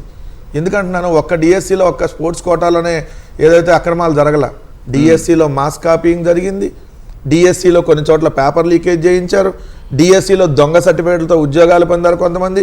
ఇదే డిఎస్సికి సంబంధించినటువంటి మెరిట్ లిస్ట్ని మాయం చేసి వాళ్ళకి కావాల్సిన లిస్ట్ని అక్కడ పెట్టుకున్నారు. జీవోలతో సహా ముందు జీవోలో ఇచ్చినటువంటిది వేరు, తర్వాత జీవోల్ని మళ్ళీ మార్చి జీవో నెంబర్ 4, జీవో నెంబర్ 47 ద్వారా నిబంధనలు మార్చి నియామకాలు పూర్తి చేసి మళ్ళీ ఇంకో జీవో నెంబర్ ఇచ్చి 56 అనేది మళ్ళీ నిబంధనలు మార్చి ఏదైతే వాళ్ళకు ఉద్యోగాలు నియామకాలు పూర్తయినాక మళ్ళీ జీవో ఇచ్చినటువంటి పరిస్థితి. సో ఇలా అనేక రకాలు జరిగినాయి కాబట్టి అవన్నీ విత్ పబ్లిక్ డొమైన్లో ఏదైతే డిఎస్సి అభ్యర్థులు కావచ్చు, అదేవిధంగా ప్రతిపక్ష నాయకుడిగా ఉన్నటువంటి జగన్మోహన్ రెడ్డి గారు కావచ్చు, ప్రెస్ కాన్ఫరెన్స్లో ఇవన్నీ విత్ ఆధారాలతో ఎవ్రీథింగ్ వాళ్ళందరినీ కూర్చోబెట్టి, డిఎస్సి అభ్యర్థులన్నీ కూర్చోబెట్టి ఎవరెవరికి ఏం జరిగింది అనేది విత్ ప్రజెంటేషన్ ఇచ్చారు. ఇచ్చిన తర్వాత మేము అడిగింది పెట్టి ఇవేవి జరగలేదని క్లీన్ చిట్ ఇచ్చినట్టున్నారు కదా గవర్నమెంట్ కాదు సార్. నారా లోకేష్ ఇప్పటి వరకు ఎందుకు స్పందించలా? విద్యాశాఖ మంత్రి నారా లోకేష్ కదా. మనం మోందా తుఫాను మీద ఎగిరితంతం కాల్తో మనకు సంబంధం లేకపోయినా, అదేవిధంగా అక్కడెక్కడ మహిళల క్రికెట్కి మనకు సంబంధం లేకపోయినా మనం క్రెడిట్ కొట్టేస్తాం, ఏడా అసలు మనకు శాఖ సంబంధం లేకపోయినా విదేశాలు వెళ్ళి తిరిగి వస్తాం. మరి అట్లాంటిది మన క్యాన్సిల్ అయితే కూడా మొత్తం ఇండిగో సంక్షోభంలో వార్ రూమ్ లో కూర్చొని ఇండిగోని తోస్తాం ముందుకి వెళ్ళాల్సిందే అని చెప్పి అది వెళ్ళకపోతే మరి ఇది చేసినాలో మనం డిఎస్సీలో అక్రమాలు జరిగినాయి అంటే మనకి మంగళగిరి నుంచి మాటలు వస్తాయి కదా గట్టిగా, ఏ గొడ్డలి ఇసిరేస్తాం, చంపేస్తాం, పొడి చేస్తాం, గడ్డరాల మీద కూర్చోబెడతాం, ఇట్లాంటి పెద్ద పెద్ద మాటలు వచ్చినప్పుడు ఈ చిన్న చిన్న మాటలకి మరి ఎందుకు రిప్లై రావట్లా? రిప్లై ఇవ్వాలి కదా. ఎస్, డిఎస్సిలో అక్రమాలు జరగలేదు, మీకు దమ్ముంటే నేను ఏ ఎంక్వైరీకైనా సిద్ధం, నేను ముఖ్యమంత్రి కొడుకుని, సకల శాఖల విధ్వంస మంత్రిని, సిబిఐ ఎంక్వైరీ చేద్దామా అని అడగాలి కదా. మేము అడుగుతుంది ఏంది, ముందు మిమ్మల్ని రాజీనామా అడగల, ఫస్ట్ మేము అడిగింది ఎంక్వైరీ చేద్దాం, న్యాయపరమైనటువంటి విచారణ గానీ లేదంటే సిబిఐ విచారణ గానీ అడిగాం. మరి ఇప్పుడు ఎందుకు రాజీనామా డిమాండ్ చేస్తున్నారు? ఏంటి రానప్పుడు, ఇంకేం పనికి రానప్పుడు, నువ్వు ఏమి వేయనంటున్నప్పుడు రాజీనామా చేసి తప్పుకోమంటున్నావు నైతికంగా. ఎందుకంటే అతను ధర్మేంద్ర ప్రధాన్ గారు రాజీనామా చేశారు, అక్కడ మీదే కదా, ఎన్డీఏనే కదా. మరి ఇక్కడ మీరెందుకు చేయలేదు? ఇక్కడ ఎన్డీఏ ప్రభుత్వం కదా, ఒట్టి తెలుగుదేశం ప్రభుత్వం. చెప్పండి, మాకు ఎన్డీఏకి సంబంధం లేదు, ఆడవిడ మంత్రి చేస్తే మాకేందని మీ భాషలో నేను అంటాను ఆడు ఈడని, అంటే మీ లాంగ్వేజ్ అట్ట వస్తుంది కదా, ఆడవిడ ఈడవిడని. సో ఆ లాంగ్వేజ్లో చెప్పండి, లేకపోతే మీరు అట్లా చెప్పదలుచుకున్నారా? ఒకటి క్లియర్గా 33,830 గ్రీవెన్స్లు వచ్చినాయి ఈశ్వర్ గారు. డిఎస్సి అభ్యర్థులకు సంబంధించి ఫిర్యాదులు 1, 2 లేదా 3 ఫిర్యాదులు కాదు, 33,830 ఫిర్యాదులు వస్తే ఒక్కదానికి రిప్లై లేదు వీళ్ళు. ఇంకోటి ఎంత దారుణం అంటే, ప్రకాశం జిల్లాలో స్పోర్ట్స్ కోటాలో 4 సెకండరీ గ్రేడ్ టీచర్ పోస్టులు ఉంటే 1:1 బేస్లో అందరిని ఇంటర్వ్యూకి పిలిచి సెలెక్ట్ అయిపోయారు మీరు అని చెప్పేసి, సర్టిఫికేట్ వెరిఫికేషన్ మీ అంతా ఓకే అయిపోయిందని చెప్పి నలుగురిని పిలిచారు, అయిపోయింది. 4వ ప్లేస్లో వచ్చిన చైతన్యకి రాలా. మొదటి 3 ప్లేసుల్లో ఉన్న వాళ్ళు ఒకరికే ఇచ్చారు, 6వ ప్లేస్ 7వ ప్లేస్ వాళ్ళని పిలిచారు, మళ్ళీ వాళ్ళకు ఉద్యోగాలు ఇచ్చారు. ఇది ఏ బేస్లో ఎలా ఇచ్చారు? వీటన్నిటికీ సమాధానం చెప్పాలి కదా. రెండు, అందుకనే మీరు అన్నట్టు జెన్జీ అనేటటువంటిది ఈరోజు ప్రజెంట్ యుగం ఏదైతే ఉందో వాళ్ళందరూ ఈరోజు అక్కడ ఢిల్లీలో ఏ విధంగా వచ్చిందో పోరాటం, ఖచ్చితంగా ఆంధ్రప్రదేశ్ రాష్ట్రంలో అదే పోరాటం వస్తుంది, రాకుండా ఎక్కడికి పోదు. కాకపోతే ఇక్కడ ఆంధ్రప్రదేశ్లో కొంత సైలెంట్ ఓటర్లు, యూత్ కూడా సైలెంట్గా కావాల్సినప్పుడు ఏదైతే బయటకు వచ్చి చెప్తారో ప్రతి సందర్భంలో రారు. కాబట్టి ఎందుకు ఆ మాట అంటున్నా అంటే, జగన్మోహన్ రెడ్డి గారు మొన్న ఒక పిలుపునిస్తే మెడికల్ కాలేజీలకు సంబంధించి 1 కోటి మంది సంతకాలు చేశారు. దాంట్లో మేజర్గా యువతే ఉంది, అది కూడా విత్ ఫోన్ నెంబర్తో. ఎస్, మేము ఈ ప్రభుత్వం తీసుకున్న నిర్ణయాన్ని వ్యతిరేకిస్తున్నాం, జగన్మోహన్ రెడ్డి గారికి మేము మద్దతు తెలుపుతున్నాం, ప్రైవేటీకరణ కావడానికి వీల్లేదు మెడికల్ కాలేజీలను 1 కోటి మంది విత్ ఫోన్ నెంబర్తో. ఎందుకు వీళ్ళు మామూలుగానే ఫ్లెక్స్ కడితే కేసు, కోడిని కొత్తే కేసు, అట్టాడిది మీ ప్రభుత్వాన్ని వ్యతిరేకిస్తున్నామని ఫోన్ నెంబర్ వేసి పేరు రాస్తే అడ్రస్ రాస్తే మరి కేసులు పెట్టరా? అయినా కూడా ఏదైతే మీరు కేసులు పెడితే పెట్టుకోండి అని చెప్పి 1 కోటి మంది సంతకాలు పెట్టినటువంటి పరిస్థితిలో రేపొద్దున ఖచ్చితంగా మీరు ఇందాక లిస్ట్ వేశారు ఫీజు రింబర్స్మెంట్ నుంచి రకరకాల లిస్ట్ వరకు. అయితే నాకు అంటే మీరు డిఎస్సి అక్రమాల పైన విత్ ఎవిడెన్స్ జగన్మోహన్ రెడ్డి గారు ఆధారాలన్నీ బయటపెట్టి అడిగారు అని అన్నారు. ఆధారాలను బయట పెట్టారు, ఓకే, ఇవన్నీ కనిపిస్తోంది. అంటే వ్యవస్థలో ఉండే అధికారులు తప్పిదాలు చేశారనుకుంటున్నారా, అసలు ప్రభుత్వ యంత్రాంగమే తప్పు చేస్తుంది అనుకుంటున్నారు? దానికి లోకేష్ గారు బాధ్యత వహించాలి. Sir, SAAP chairman Ravi Naidu Telugu Desam పార్టీకి సంబంధించినటువంటి వ్యక్తి, చిత్తూరు జిల్లాకు సంబంధించి అతని ఆధ్వర్యంలో ఈ స్పోర్ట్స్ కోటా సీట్లు ఏదైతే అమ్మారు, ఈ ఉద్యోగాలు అమ్మారు అనేది క్లియర్ గా మేము ఆరోపిస్తున్నటువంటి అంశం విత్ ప్రూఫ్స్ తో. సంబంధం లేకపోతే సార్, ఒక ప్రభుత్వం నిజంగా తప్పు చేయకపోతే ఏ ఎంక్వైరీ కన్నా సిద్ధమనాలా, ఏదో మేము తప్పించుకుంటామనాలా? తప్పించుకుంటారంటే ఏంటి? మీరు ఎదురు దాడి చేస్తున్నారు తప్ప ఎంక్వైరీకి సిద్ధపట్ల. అంటే దానికి అర్థం ఏంటి? ఎంక్వైరీ చేస్తే నారా లోకేష్ హస్తం ఉందా, ఇంకా పెద్దబాబు గారి హస్తం ఉందా, లేదంటే కింద వాళ్ళ హస్తం ఉందా, కింద వాళ్ళ నుంచి పై వాళ్ళకి ఎంత వెళ్ళింది, ఎన్ని పోస్టులు అమ్ముకున్నారనేది బయటకు వస్తుంది. సో ఇదన్నీ రాకుండా మీరు ఎదురు దాడి చేస్తున్నారంటే అర్థం ఏంటి? ఆల్రెడీ ఇక్కడ జరిగిందని అర్థం. అయితే ఒకటైతే ఒక 2 నిమిషాలు నేను ముగిస్తా. దీంట్లో ఒకటి మధ్య సోషల్ మీడియాలో బాగా పొద్దు నుంచి వస్తుంది, ఎందుకు చేయాలయా లోకేష్ రాజీనామా? మీరేమన్నా ప్రజల ద్వారా ఓట్లు వేసి ఏమన్నా లోకేష్ ని గెలిపించారా? ఈవీఎంల ద్వారా గెలిస్తే మీరు లోకేష్ రాజీనామా అడుగుతారేంది? అసలు మీకు రాజీనామా అడిగే నైతికత ఉందా? మీరేమన్నా ఓట్లేసి ఏమన్నా లోకేష్ ని గెలిపించారా? ఆయన ఏదో ఈవీఎంల ద్వారా అంతా మేనేజ్ చేసుకొని ఏదైతే మినిస్టర్ అయితే ఆయన రాజీనామా చేయమంటున్నారు. ఆరోపణ మాత్రమే. అది ఒకటి. సోషల్ మీడియా అది ఒకటి. నైతికత అంటే ఏంటి అని అడుగుతున్నారంట. మాకు వెన్నుపోట్లు, కుట్రలు, కుతంత్రాలు ఇది తెలుసు కానీ నైతికత అంటారేంది? ధర్మేంద్ర ప్రధాన్ నైతికత అని అడుగుతున్నారేంది వైసీపీ వాళ్ళు? నైతికత అంటే ఏంటి మాకు ఇది తెలియవే. మా కుటుంబానికి తెలిసింది వెన్నుపోట్లు, కసా పొయ్యటం, పదవులు లాక్కోటి ఇవే కదా తెలుసు. ఆయన తప్పే ఉంది. సత్యరామలింగరాజు ద్వారా నేను కొనుక్కున్నా, అట్లాంటి మీరు కూడా ఉద్యోగాలు కొనుక్కోండి, మేము అమ్ముతాం అంటున్నా అంట లోకేష్ గారు, వాళ్ళు తెలుగుదేశం వాళ్ళు. ఇంకోటి కాదు అమర్ గారు చాలా మంచి పాయింట్ చెప్పారు. చంద్రబాబు నాయుడు గారు తన కుమారుడిని పిలిచి నువ్వు ఎందుకు రాజీనామా చేయని చెప్తారా? చెప్పరు. ప్రధాని గారు ఎలాగూ తీసుకున్నారు కాబట్టి ధర్మేంద్ర ప్రధాన్ రాజీనామా ఆయన ఇనిషియేట్ తీసుకుంటే బాగుంటుందని. ఒకవేళ అదే జరిగితే బీజేపీతో ఉంటారా, సీజేపీతో పోతారా చంద్రబాబు? ఈ పార్టీ సీజేపీతో మంత్రాలు జరిగింది. ఎందుకంటే ఇప్పుడు ఎంత ఇష్యూ నడుస్తుంటే ఎక్కడ తెలుగుదేశం పార్టీ మాట్లాడలా. అదే బీజేపీని కూడా వదులుతారా? మీరు మా ప్రభుత్వంలో ఉన్న మంత్రిని రాజీనామా చేయమంటారేంటి? వాళ్ళెవరు సీజేపీ, వీళ్ళెవరు ఏం మాట్లాడలా. అది కూడా ఏంటి, నరేంద్ర మోడీ గారి దగ్గరికి వెళ్ళొచ్చాడు చంద్రబాబు నాయుడు గారు, వెళ్ళొచ్చి ప్రెస్ మీట్ పెట్టలా. మామూలుగా అయితే మన గన్నవరంలో వెళ్ళేటప్పుడు పెట్టాలి, దిగినాక పెట్టాలి, అక్కడ ఢిల్లీలో దిగినాక పెట్టాలి, మళ్ళీ ఎక్కేటప్పుడు పెట్టాలి, మళ్ళీ ఇక్కడ దిగినాక పెట్టాలి. సో 4 ప్రెస్ మీట్లు ఉండాలి లెక్క ప్రకారం. ఎందుకంటే మనం మైకి చూస్తే 4 నోట్లోంచి ఎక్కడ లేని అబద్ధాలు వచ్చేస్తాయి కదా చంద్రబాబు నాయుడు గారికి. ఈ ఢిల్లీ వెళ్ళినా ప్రెస్ మీట్ పెట్టలా. ఎందుకు మరి పెడితే సీజేపీ గురించి అడుగుతారా మీడియా వాళ్ళు అని చెప్పి మళ్ళీ వాళ్ళతో ఏమన్నప్పుడు రేపు. ఎందుకంటే సీజేపీకి బాగా ఊపు వస్తుంది అనుకోండి, ఇటు వెళ్తాడు, లేదా దానికి ఊపు తగ్గి బీజేపీకి ఊపు వస్తుంది అనుకోండి. ఎందుకు పోరండి? బీజేపీతో కాంగ్రెస్ తో పోయినప్పుడు సీజేపీతో ఎందుకు పోరు? భలే ఉన్నారు మీరు. ఇది బీజేపీతో ఉండి కాంగ్రెస్ తో ఏడా పొత్తులోకి వెళ్ళి మళ్ళీ అమ్మట్లో 6 నెలలు ఎలక్షన్ అయిపోగానే నేను అన్కండిషనల్ గా బీజేపీకి మద్దతు తెలుపుతున్నా అని చెప్పి ఏదైతే తీర్మానం చేస్తా మహానాడులో, మీరు భలే ఉన్నారే. ఇప్పుడు సీజేపీకి బాగా ఇండియా వైపు వేవస్తుంది అనుకోండి, వీళ్ళు మీడియాలో రాపిచ్చేస్తారు. కాక్రోచ్ జనతా పార్టీ చూపు ఏపీలో తెలుగుదేశం వైపు క్వశ్చన్ మార్కు. సాయంత్రం 7 గంటలకు డిబేట్, 9 గంటలకు డిబేట్ ఇట్లా స్టార్ట్ అయ్యిద్ది అనమాట. బాబు గారి కోసం ఆయన వస్తున్నాడు. ఈయన అమ్మ బీజేపీతో ఉన్నా కదా, వద్దు రావద్దు అంటున్నాడు అభిజిత్ ని. ఇట్లా కూడా రాపిస్తారు సార్ వాళ్ళందరూ. సరే ఒకే ఒక నిమిషం, అసలు మీరు ఎందుకు రాజీనామా అడుగుతున్నారు సార్? ఇప్పుడు ఇన్ని సంఘటనలు జరిగితే మీరు రాజీనామా అడిగారు అని చెప్పి లోకేష్ అడుగుతున్నా అంట. ఏంటి ఇన్ని సంఘటనలు? 10th క్లాస్ స్పాట్ వాల్యుయేషన్ తప్పులు తడగ్గా జరిగితే మీరు ఏమన్నా రాజీనామా అడిగారా లోకేష్ ని? ఇప్పుడు ఎందుకు అడుగుతున్నారు మీరు రాజీనామా? 2, Acharya Nagarjuna university PG professional course పరీక్షా పేపర్ చేత్తో రాసిచ్చారు. పరీక్షా పేపర్ చేత్తో రాసేవారు సార్, ఎగ్జామ్ పేపర్ ప్రింట్ ఇవ్వాలి కదా, దాని చేత్తో రాసిచ్చారు. 19/11/2025. ఏమన్నా రాజీనామా చేశాడా? ఏమన్నా మీరు రాజీనామా అడగంగానే ఏమన్నా చేశాడా? Rayalaseema university PG question paper leak అయింది 5/4/2026. రాజీనామా చేశాడా Lokesh? Acharya Nagarjuna university BEd paper leak అయింది 8/3/2025. ఏమన్నా రాజీనామా చేశాడా? యూట్యూబ్ లో 10th ప్రశ్నాపత్రాలు లీక్ అయింది 17/12/2024. ఏమన్నా రాజీనామా చేశాడా? వైఎస్ఆర్ జిల్లాలో 10th పేపర్ లీక్ అయింది 27/3/2025. రాజీనామా చేశాడా? ఇన్ని సార్లు లీక్ అయితేనే రాజీనామా చేయలే ఈ లోకేష్ అలియాస్ లీకేష్. మళ్ళీ మీరు డిఎస్సీలో దొరికితే రాజీనామా చేయమంటే చేస్తాడా? Right. సో చేయడం అనేది క్లియర్ గా వాళ్ళు చెబుతున్నారు. నా పేరు లోకేష్ కాదు, లీకేష్ అనేది పెట్టుకోండి, నేను మాత్రం రాజీనామా చేయనని తెగేసి చెప్తున్నాడు. ఇది పరిస్థితి. ఇంద్రనీల్ గారు, దేశవ్యాప్తంగా జరిగినటువంటి నీట్ పేపర్ లీకేజీ, అలాగే ఆంధ్రప్రదేశ్లో జరిగినటువంటి డిఎస్సి పేపర్ లీకేజీ, దాంట్లో కూడా మళ్ళీ పెద్ద స్కామ్లు కూడా చాలా ఉన్నాయి. ఈ రెండిటికి పోలిక పెట్టి లోకేష్ని రాజీనామా చేయమనటం, ఆ డిమాండ్ చేయడం కరెక్ట్ అనుకుంటున్నారు? రాజీనామా డిమాండ్ కంటే ముందు అందరూ కోరింది సిబిఐ ఎంక్వైరీ చేయండి. ఫస్ట్ అయిపోయింది, ఆ స్టేజ్ అయిపోయినట్టుంది. మీరు గుర్తుంచుకోవాల్సింది ఏంటంటే 2019కు ముందు అసలు సిబిఐ ఆంధ్రప్రదేశ్లో రావడానికి లేదు. జనరల్ కన్సెంట్ అన్న వ్యక్తి జనరల్ కన్సెంట్ ఉపసంహరించారు. ఎందుకంటే బీజేపీతో బయటకు వచ్చారు చూడండి. 2018లో కాంగ్రెస్ ఎప్పుడైతే మేజర్ 3 స్టేట్స్ గెలిచిందో, మళ్ళీ అధికారంలో కాంగ్రెస్ వస్తుంది అనగా కాంగ్రెస్ పొత్తులోకి వెళ్ళిపోయి బీజేపీని విభేదించి కేంద్రంలో బీజేపీ ఉంది కాబట్టి సిబిఐ జనరల్ కన్సెంట్తో ఏపీకి రావడానికి వీల్లేదు అని అప్పుడు జీవో కూడా ఇచ్చారు. సరే, ఇప్పుడంటే పొత్తులో ఉన్నాం, మన బలంతోనే బీజేపీ అధికారంలో ఉంది కాబట్టి ఈసారి సిబిఐని నమ్మొచ్చు అనుకున్నారు. ఫస్ట్ అధికారంలో రాగానే తిరుమల లడ్డు వ్యవహారంలో సిబిఐని ఇంట్రడ్యూస్ చేశారు.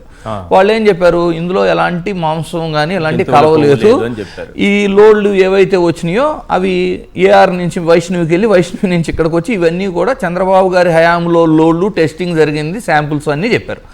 సో ఎలా నమ్ముతారు సార్ ఇప్పుడు సిబిఐనికైనా? అంతేనా? ఎలా పిలుస్తారు అంటే మనం అడగాలన్నా కూడా ఆయన మామూలుగానే సిబిఐని నమ్మరు. పైపెచ్చు ఏదో ఒక నమ్మితే మొన్న వాళ్ళు నిజం చెప్పేశారు. మళ్ళీ ఇప్పుడు మళ్ళీ సిబిఐని ఇంట్రడ్యూస్ చేస్తే మరొక మారు వాళ్ళు నిజాన్ని చెబితే ఎంక్వైరీ చేసి, ఓకే. సో సిబిఐ ఎంక్వైరీ జరగలేదు, ఎలాంటి విచారణ జరగలేదు. జరగనప్పుడు మరి రాజీనామా కాక ఇంకేం కోరుకోగలరు ప్రజలు? ఓకే, ఆ డిమాండ్ తర్వాత వచ్చిందే ఇది. అంతే కదా, ఆ డిమాండ్ తర్వాత వచ్చింది. ఇంకొకటి ఏమైంది, ఎప్పుడైనా కూడా ప్రజలు ఏమవుతారు అంటే ఏదన్నా ఒక ఎగ్జాంపుల్, ఒక ఇన్సిడెంట్ జరిగితే దాన్ని స్ఫూర్తిగా తీసుకొని, దాన్ని అంటే ఎగ్జాంపుల్గా తీసుకొని మళ్ళీ స్టార్ట్ చేస్తారు. ఇప్పుడు కేంద్రం అంతా నీట్ ఎగ్జామ్ పేపర్ లీక్ అవటము, దాని రీ ఎగ్జామినేషన్ జరగటము, ఈ ప్రొసీజర్లో ఈ సిజేపీ పార్టీ అనేది ఒక వ్యంగ్యంగా స్టార్ట్ అయినా కూడా చాలా పవర్ఫుల్గా జంజీ అంతా రావటము, వాళ్ళ జంజీ డిమాండ్స్కి తలొగ్గి కేంద్రము నైతిక బాధ్యతగా చెప్పినా కూడా రెండు నెలలు, అమర్ గారు చెప్పినట్టు 2 నెలలు డిలే అయినా కూడా అల్టిమేట్లీ వాళ్ళు రిజైన్ చేయటము, యువత వాళ్ళు కోరుకున్నది సాధించుకోగలిగారు. ఓకే.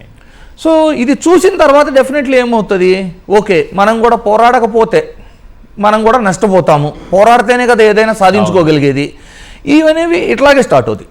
రెండోది, మీరు కానీ నోటీస్ చేస్తే ఇక్కడ బీజేపీ కూడా ఈ ఉద్యమం దెబ్బకి చాలా అంటే భయపడింది అనేది మాత్రం చాలా క్లియర్గా చెప్పొచ్చు సార్. మీరు 2024 ఎలక్షన్స్కి ముందు తీసుకుంటే రైతులు పంజాబ్, హర్యానా అండ్ ఉత్తరప్రదేశ్కి సంబంధించిన ఎస్పెషల్లీ పంజాబ్ రైతులు సుమారు 1 సంవత్సరం పాటు ఢిల్లీలో ధర్నా చేశారు. అప్పుడు కూడా ఇలాగే అణిచివేయాలని చూసి చివరికి ప్రభుత్వం దిగొచ్చి ఆ డిమాండ్స్ని యాక్సెప్ట్ చేసింది. కానీ ఎంత డ్యామేజ్ జరిగింది మీకు? హర్యానాలో క్లీన్ స్వీప్ అంటే బీజేపీకి ఒక్క పార్లమెంట్ రాలేదు. ఉత్తరప్రదేశ్లో 2019లో గెలిచిన సీట్లో సగం కోల్పోయారు. అలాగే హర్యానాలో 10కి 10 గెలిచి 2019లో అదే 2024 వచ్చేసరికి సగం కోల్పోయారు. అంటే డ్యామేజ్ అనేది మీరు మెల్లగా తలొగ్గి వచ్చి డిమాండ్స్ని యాక్సెప్ట్ చేసినా మీరు పెట్టిన ఇబ్బందులు అనేది ప్రజలు అబ్జర్వ్ చేస్తారు. సో అందుకే ఇప్పుడు త్వరగా మేలుకున్నట్టుగా కనిపిస్తుందా? ఇప్పుడు అంత లేదు, చాలా డిలేనే సార్. ఎందుకంటే అది కేవలం 2 లేక 3 రాష్ట్రాల రైతులు మాత్రమే ఇన్వాల్వ్ అయ్యి వాళ్ళకి ఎఫెక్ట్ అవుతుందని చేసిన పోరాటం. ఇది నీట్ అనేది దేశవ్యాప్తంగా అన్ని రాష్ట్రాల్లోని విద్యార్థులు సంఘటితమై చేసింది. సో ఈ డ్యామేజ్ 2-3 రాష్ట్రాలకు ఉండేది కాదు కదా, దేశమంతా ఉంటుంది. సో ఇలాంటి ఉద్యమాలు వచ్చినప్పుడు ఎంత తొందరగా రియలైజ్ అయ్యి బెండ్ అయితే అంత మంచిది. ఏమైంది ఇప్పుడు ధర్మేంద్ర గారు రాజీనామా కోరారు. అసలు రాజీనామాలు కోరేలోపే మీరు ఇంకొక శాఖ కేటాయించి విద్యాశాఖ మంత్రిగా కొత్త వాళ్ళని తీసుకొస్తే ఈ డిమాండే క్రియేట్ అయ్యేది కాదు కదా, ఈ యాజిటేషనే వచ్చేది కాదు కదా. ఒకవేళ మీరు విద్యాశాఖ మంత్రిని ఏమన్నా రిజైన్ చేపిస్తే ఆ పోస్టులోకి కాంగ్రెస్ వాళ్ళు వచ్చి కూర్చోరు కదా, ఆ పోస్టులో మళ్ళీ మీ వ్యక్తే కదా కూర్చునేది. సో ఇక్కడ ఎన్ని ప్రాబ్లమ్స్ ఎక్కడి నుంచి వస్తున్నాయి అంటే, ఇప్పుడు ఏపీలో కూడా విద్యాశాఖ మంత్రి నారా లోకేష్ గారు రిజైన్ చేశారనుకో, ఇంకొకరికి ఆ బాధ్యతలు అప్పగిస్తారు, ఆయన వేరే శాఖ కూడా చూసుకోవచ్చు కదా ఆయనకి. Exactly sir. ఇక్కడ ఏమిటి అంటే గుర్తుపెట్టుకోండి, ఇక్కడ ఎలాంటి అవకతవకలు జరగకపోతే ఆంధ్రప్రదేశ్లో, సరే మనం వింటున్నవన్నీ అబద్ధం అనుకుందాం, ఇంతమంది ఎగ్జామ్ రాసిన క్వాలిఫైర్స్ ఇంతమంది కోర్టులో కేసేసిన తర్వాత దాని మీద విచారణ చేపట్టాలి కదా ప్రభుత్వం. నైతికత అనేది ఉంటే వాళ్ళు అప్పుడైనా కూడా వాళ్ళు తీసుకోవాలి కదా యాక్షన్. అవి జరగట్లేదు. రెండోది, ఇప్పుడు మనం ఇందాక యువత గురించి మాట్లాడుతున్నాం కదా, యువతని ఎంతలా మోసం చేస్తున్నారు. 2014 నుంచి 19 మధ్య ఒక ఎగ్జాంపుల్, కులాల పేరున కాపు జాబు మేళాలు, ముస్లిం మైనారిటీ జాబ్ మేళాలు, నియోజకవర్గ స్థాయిలో జాబ్ మేళాలు, ఇలా ఏ నియోజకవర్గానికి ఆ నియోజకవర్గం 3000 మందికి వచ్చినాయి, 5000 మందికి వచ్చినాయి అని పేపర్ కట్టింగ్లు, స్కిల్ డెవలప్మెంట్ కార్పొరేషన్ ఆధ్వర్యంలో జరిగిన ఈ జాబ్ మేళాల్లో జాబులు వచ్చేసినాయి అన్నారు. చివరికి ఏమైంది, యువత అంతా మోసం చేశారు కాబట్టి ఓడిచ్చారు 2019. మళ్ళీ 2024 వచ్చేసరికి ఏమన్నారు, నిరుద్యోగ భృతి 3000 అన్నారు. యువత అప్పుడు అంటే ఈ 5 ఏళ్లలో మర్చిపోయినట్లు ఉన్నారు. 2014లో కూడా నిరుద్యోగ భృతి అని చెప్పి లాస్ట్ 2-3 నెలలు ఇచ్చారు. సో ఇప్పుడు కూడా ఏం చేశారు, నిరుద్యోగ భృతి ఇస్తా అన్నారు, ఇంటికి ఒక ఉద్యోగం అన్నారు, 20 లక్షల ఉద్యోగ కల్పన అన్నారు. సరే యువతని ఆకర్షించారు. యువత కూడా పాపం బాబు వస్తే జాబ్ వస్తుంది, ఒక ఆలోపు నిరుద్యోగ భృతి అన్నా వస్తుంది, 20 లక్షలు ఉపాధి అంటున్నారంటే మనకు కూడా ఉద్యోగం వస్తుంది అని ఆశపడి ఓట్లేసిన మాట ముమ్మాటికి వాస్తవం 2024లో. ఇప్పుడేంటి, ఆనవాయితీగా ఎప్పుడూ చేసే పని అంటే హామీలు ఇవ్వటం, ఆ హామీలు నెరవేర్చలేకపోయామని ఒప్పుకోవటం కాదు, నెరవేర్చేసామని మనకున్న మీడియా బలంతో చూపించటం. ఇప్పుడు 20 లక్షల ఉద్యోగాలు అంటే 175 నియోజకవర్గాలు సార్, 175 నియోజకవర్గాల్లో 20 లక్షల ఉద్యోగాలు అంటే నియోజకవర్గానికి 11,500 ఉద్యోగాలు. ఒక నియోజకవర్గంలో 60 నుంచి 100 గ్రామాలు ఉంటాయి అంటే గ్రామానికి 115 నుంచి 150 ఉద్యోగాలు. ఒక గ్రామంలో ఉండే కుటుంబాలు 600 నుంచి 700 ఉంటాయి అంటే ప్రతి 6 కుటుంబాలకి, అంటే మన ఇంటి పక్కన ఉన్న 5-6 కుటుంబాల లోపు ఒక ఉద్యోగం చేసి ఉండాలి. మనం వెనక్కి తిరిగి చూసుకుంటే మన ఊర్లో ఎవరికి రాలేదే. అంటే మన ఎలా ఉండిద్దంటే రోజు పేపర్లో రాస్తుంటే పాపం నిరుద్యోగం ఏమనుకుంటాడంటే పక్కూరు వాళ్ళందరికీ వచ్చినాయి ఉద్యోగాలు, మనకు రాలేదేమో ఇంకా. కానీ ఇక్కడ గుర్తుంచుకోవాల్సింది ఏంటంటే సార్, 11,500 ఉద్యోగాలు ఇచ్చేసామని చెబుతున్నారు కదా. ఇది టీడీపీ వాళ్ళకు ఒక మంచి సూచన చేయదలుచుకున్నాను. మీరు నిజంగా 11,500 ఉద్యోగాలు ఒక నియోజకవర్గంలో ఇచ్చుంటే మీరు 11,500ని ఒక సమావేశం నిర్వహించి వాళ్ళందరినీ సన్మానించినట్టు ఒక ప్రోగ్రామ్ ఆర్గనైజ్ చేయండి, డెఫినెట్లీ మీరు గెలుస్తారు. ఒకవేళ చేయలేకపోయారు, ఈ 11,500 కుటుంబాలు అంటే దగ్గర 40,000 నుంచి 50,000 ఓట్లు, అవి మీకు వ్యతిరేకంగా పడటం వలన మళ్ళీ 2019 రిజల్ట్స్ అనేది రిపీట్ అవుతుంది. సో యువతని మోసం చేసి అంటే ఇదివరకు ఇట్లా లేదు సార్. మీకు మనం గతంలో కూడా మాట్లాడుకున్నాం, గుర్తుందా ఏంటి, తిరుమల కొండలకు సంబంధించిన జీవో. అవును, 20 సంవత్సరాలుగా కాంగ్రెస్ కానీ వైసీపీ కానీ టీడీపీ చేస్తున్న అసత్య ప్రచారాన్ని ఎదుర్కోలేక అన్యమత ప్రచారం జీవోలు చేతిలో ఉండి కూడా చెప్పుకోలేని జీవోలు ఉండి కూడా అలాంటిది ఈ రోజు 2 సెకండ్లో తీసుకొచ్చి చూపిస్తుంది. సో అప్పటికి ఇప్పటికి చాలా తేడా ఉంది సార్. Yes right. సత్యనారాయణ గారు, డైరెక్ట్ మీరు ఒక బాధితుడిగా చెప్తున్నారు, నిజానికి డిఎస్సి పేపర్ లీకేజీ జరిగిందా అంటే ఏం చెప్తారు? సార్, డిఎస్సి పేపర్ లీకేజీ కంటే ప్రధానమైన సమస్య ఏంటంటే అసలు ఈ డిఎస్సి యొక్క నిర్వహణే వీళ్ళకి చేత కాలేదు. డిఎస్సి నోటిఫికేషన్ ఇచ్చిన ఫస్ట్ రోజు నుండి కూడా ప్రతి సందర్భంలో కూడా కేవలం ఈ డిఎస్సిని ఏదో రకంగా కంప్లీట్ చేయాలని తప్ప ఎక్కడా కూడా పారదర్శకత అనేది ఇందులో లోపించింది. ఎందువలంటే మీరు ప్రతి పాయింట్ కూడా చూడండి సార్, డిఎస్సి నోటిఫికేషన్ అంటే గత ప్రభుత్వం ఇచ్చినటువంటి నోటిఫికేషన్ వీళ్ళు క్యాన్సిల్ చేశారు. రైట్ ఉంది అనుకుందాం సార్, అనుకున్నప్పుడు ఏం చేయాలి, గత ప్రభుత్వంలో అభ్యర్థులు కట్టినటువంటి ఫీజును ముందు వాపస్ చేయాల్సినటువంటి అవసరం ఉంది. అవును, అదే కాకుండా గత ప్రభుత్వము ఇచ్చినటువంటి నోటిఫికేషన్ లో సిలబస్ ని కూడా సేమ్ యాజ్ ఇట్ ఈజ్ గా దించారు. దించినప్పుడు ఏం వీళ్ళు లాస్ట్ ప్రభుత్వం మారిన ప్రతిసారి రాజధాని మారుతుందా అనేటువంటి ఒక క్వశ్చన్ ని మనం అందరి ముందుకి తీసుకొస్తున్నారు. ప్రభుత్వం మారిన ప్రతిసారి కూడా ప్యాటర్న్ మారుతుందా, ఎగ్జామ్ ప్యాటర్న్ మారుతుందా, ఈ క్వశ్చన్ మనం చేయాల్సిన అవసరం ఉంది కదా.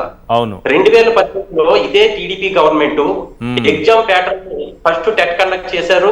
ఇమ్మీడియట్ గా అభ్యర్థుల కోరిక మేరకు అని చెప్పి కేవలం డిఎస్సిని ఆలస్యం చెయ్యాలన్న ఉద్దేశంతో టెట్ 2 తెర మీదకి తేవడం, అదే టైంలో పిఈటి అభ్యర్థుల్ని టెట్ 1లో వాళ్ళకి టెట్ లేకపోయినా పిఈటి అభ్యర్థులకి టెట్ 2లో టీఈటీ అభ్యర్థులకి కూడా టెట్ ని కండక్ట్ చేయడం జరిగింది.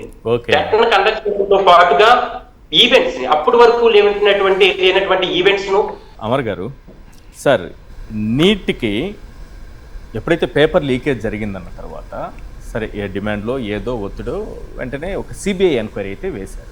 సిబిఐ ఎంక్వైరీ వేసి ఎస్ జరిగింది, పలానా వాళ్ళు దోషులు, పలానా వాళ్ళు లీకేజీకి పాల్పడ్డారు, ఇక్కడిక్కడ వీళ్ళు ఉన్నారు, వాళ్ళని తీసుకొచ్చారు, ప్రైవేట్ కోర్టు ముందు పెట్టారు, వాళ్ళకేవో చట్టపరంగా శిక్షలు ఇవి జరుగుతున్నాయి. కానీ ఆంధ్రప్రదేశ్లో డిఎస్సిలో ఇన్ని అక్రమాలు, ఇప్పుడు డిఎస్సి అభ్యర్థులనే కూర్చోబెట్టామని ఇన్ని అక్రమాలు జరిగాయి అన్న తర్వాత కూడా ఎందుకు ఎంక్వైరీ వేయడానికి వెనకడుగేస్తున్నారు? ఇప్పుడు ఒకటి ఈశ్వర్, ఇప్పుడు మీరు సెంటర్తో పోలుస్తున్నారు. ఇప్పుడు నీట్లో అట్లా జరిగింది, డిఎస్సిలో ఇట్లా ఎందుకు జరగడం లేదు అనేది. ఇప్పుడు నీట్లో జరిగిన దానిలో మీరు చూసినట్టయితే వాళ్ళు వేసిన ఎంక్వైరీస్ అయినా వాళ్ళు కల్ప్రిట్స్ని పట్టుకున్నదైనా ఇదంతా కూడా డ్యామేజ్ కంట్రోల్ సంబంధించి. అవును, అంటే నష్టం జరిగింది, ఆ నష్టాన్ని ఎట్లా పూడ్చుకోవాలని ఆలోచిస్తాయి ప్రభుత్వాలు. అవును. ఇప్పుడు మనం పాజిటివ్ సైడ్ నుంచే మాట్లాడదాం. ఏ ప్రభుత్వం అయినా ఇట్లాంటివి జరగాలి, తనకు చెడ్డ పేరు రావాలి, ఇవాళ పిల్లలంతా వచ్చి ఇట్లా ఢిల్లీలో గొడవ చేయాలి అని ఎవరు అనుకోరు కదా. నరేంద్ర మోదీ కూడా అనుకుని ఉండరు, ప్రధానమంత్రి కూడా. ఎప్పుడైతే జరుగుతుందో జరిగిన తర్వాత డ్యామేజ్ కంట్రోల్ ఇవి జరుగుతాయి. ఇక్కడ అసలు డ్యామేజ్ జరిగిందనే స్పృహలో లేరు కదా. వాళ్ళు ఏమనుకుంటున్నారు, ఇక్కడ ఏం లేదు, అంతా బాగా. ఇప్పుడు ఇంత జరిగిన తర్వాత కూడా నిన్ననో మొన్ననో నాకు సరిగ్గా గుర్తులేదు, వెంకటరెడ్డి గారు వీళ్ళు ఎవరైనా చెప్పాలి, విద్యాశాఖని ఎంత అద్భుతంగా తీర్చిదిద్దినారు లోకేష్ బాబు అనే దాని మీద చంద్రబాబు నాయుడు గారు మాట్లాడినారు. చంద్రబాబు నాయుడు గారు చెప్పినారు, ఆయన ఏరుకోరి తీసుకున్నాడు ఈ శాఖని, ఇంత అద్భుతంగా దాన్ని చేసినాడు, ఎంత గొప్పగా మలిచినాడు అని చెప్పినారు ఆయన. అంటే ఏమిటి, అట్లా ఆ అది నమ్ముతున్నారు కాబట్టి ఆయన ఇక్కడ ఏ ఎంక్వైరీలు వేయాల్సిన అవసరం లేదని అనుకుంటున్నారు. ఆయన ఎంక్వైరీలు వేయడం లేదు. ఇప్పుడు ఇది ఒక యాంగిల్ అనుకున్నాము, నిజంగానే అవకతవకలు జరిగాయి అని తెలిసి భయపడి వేయలేదని అనుకోవచ్చా? ఏది సిబిఐ ఎంక్వైరీనో ఇంకొక ఎంక్వైరీనో ఏదైనా అది బయట ఉండి మీరు నేను ఇంకోళ్ళు ఎవరో దానిలోంచి తీసుకునే ఇది తప్ప వాళ్ళు అట్లా అనుకోవడం లేదు. మేం చేసిందంతా ఇప్పుడు ఒకటి మీరు గుర్తుపెట్టుకోవాలి, చంద్రబాబు నాయుడు గారిని 50 ఏళ్ల రాజకీయాలు పరిశీలించిన వాళ్ళు ఎవరైనా చెప్తారు మీకు, ఆయన తను చేసిన ప్రతిదీ న్యాయమైందే, కరెక్టే అని చాలా సిన్సియర్గా నమ్ముతాడు అన్నట్టు. ఆయన చేసేవి ఎన్ని తప్పులైనా, ఎన్ని పొరపాట్లైనా, ఎన్ని దుర్మార్గాలైనా, ఏమైనా ఆయన నమ్ముతారు. ఎన్టీ రామారావు గారిని గద్దె దించింది ఈనాటికి కూడా ఆయన డెమోక్రటిక్ అని చెప్తారు కదా. ఆనాడు మీకున్న అనుభవంతో చంద్రబాబు నాయుడు గారితో బాగా పరిచయం, ఆనాడు ఆ పరిస్థితుల కారణంగా మేము దింపాల్సి వచ్చింది, చాలా బాధాకరమైన సంఘటన అని చెప్తాడు. ఇప్పటికీ దండలేస్తాడు కదా ఎన్టీ రామారావు గారు. ఒకవేళ లోకేష్ తో రాజీనామా చేయిస్తే చంద్రబాబు నాయుడు గారి క్రెడిబిలిటీ పెరుగుతుందా లేదా? ఏది ఈ విషయంలో ఎవరికి కావాలి ఆ క్రెడిబిలిటీ? ఇప్పుడు 2014 నుంచి 19 వరకు వారు అధికారంలో ఉన్నారు. అధికారంలో ఉన్న కాలంలో జరిగిన తప్పుల కారణంగా 2019లో ఘోర పరాజయం చూసినారు. ఆ అనుభవంతో ఇవాళ 2024లో అధికారంలోకి వచ్చిన తర్వాత ఆ అనుభవం నుంచి ఏమైనా పాఠం తీసుకొని ఏమన్నా మారినట్టుగా అనిపించిందా మీకు? ఇవాళ కొత్తగా ఎందుకు ఆశిస్తున్నారు? ఆయన ఏదో కొడుకుతో రాజీనామా చేయించి తన క్రెడిబిలిటీ, అసలు ఆ క్రెడిబిలిటీ అవసరమే లేదండి, అసలు అటువంటి క్రెడిబిలిటీ నాకెందుకు?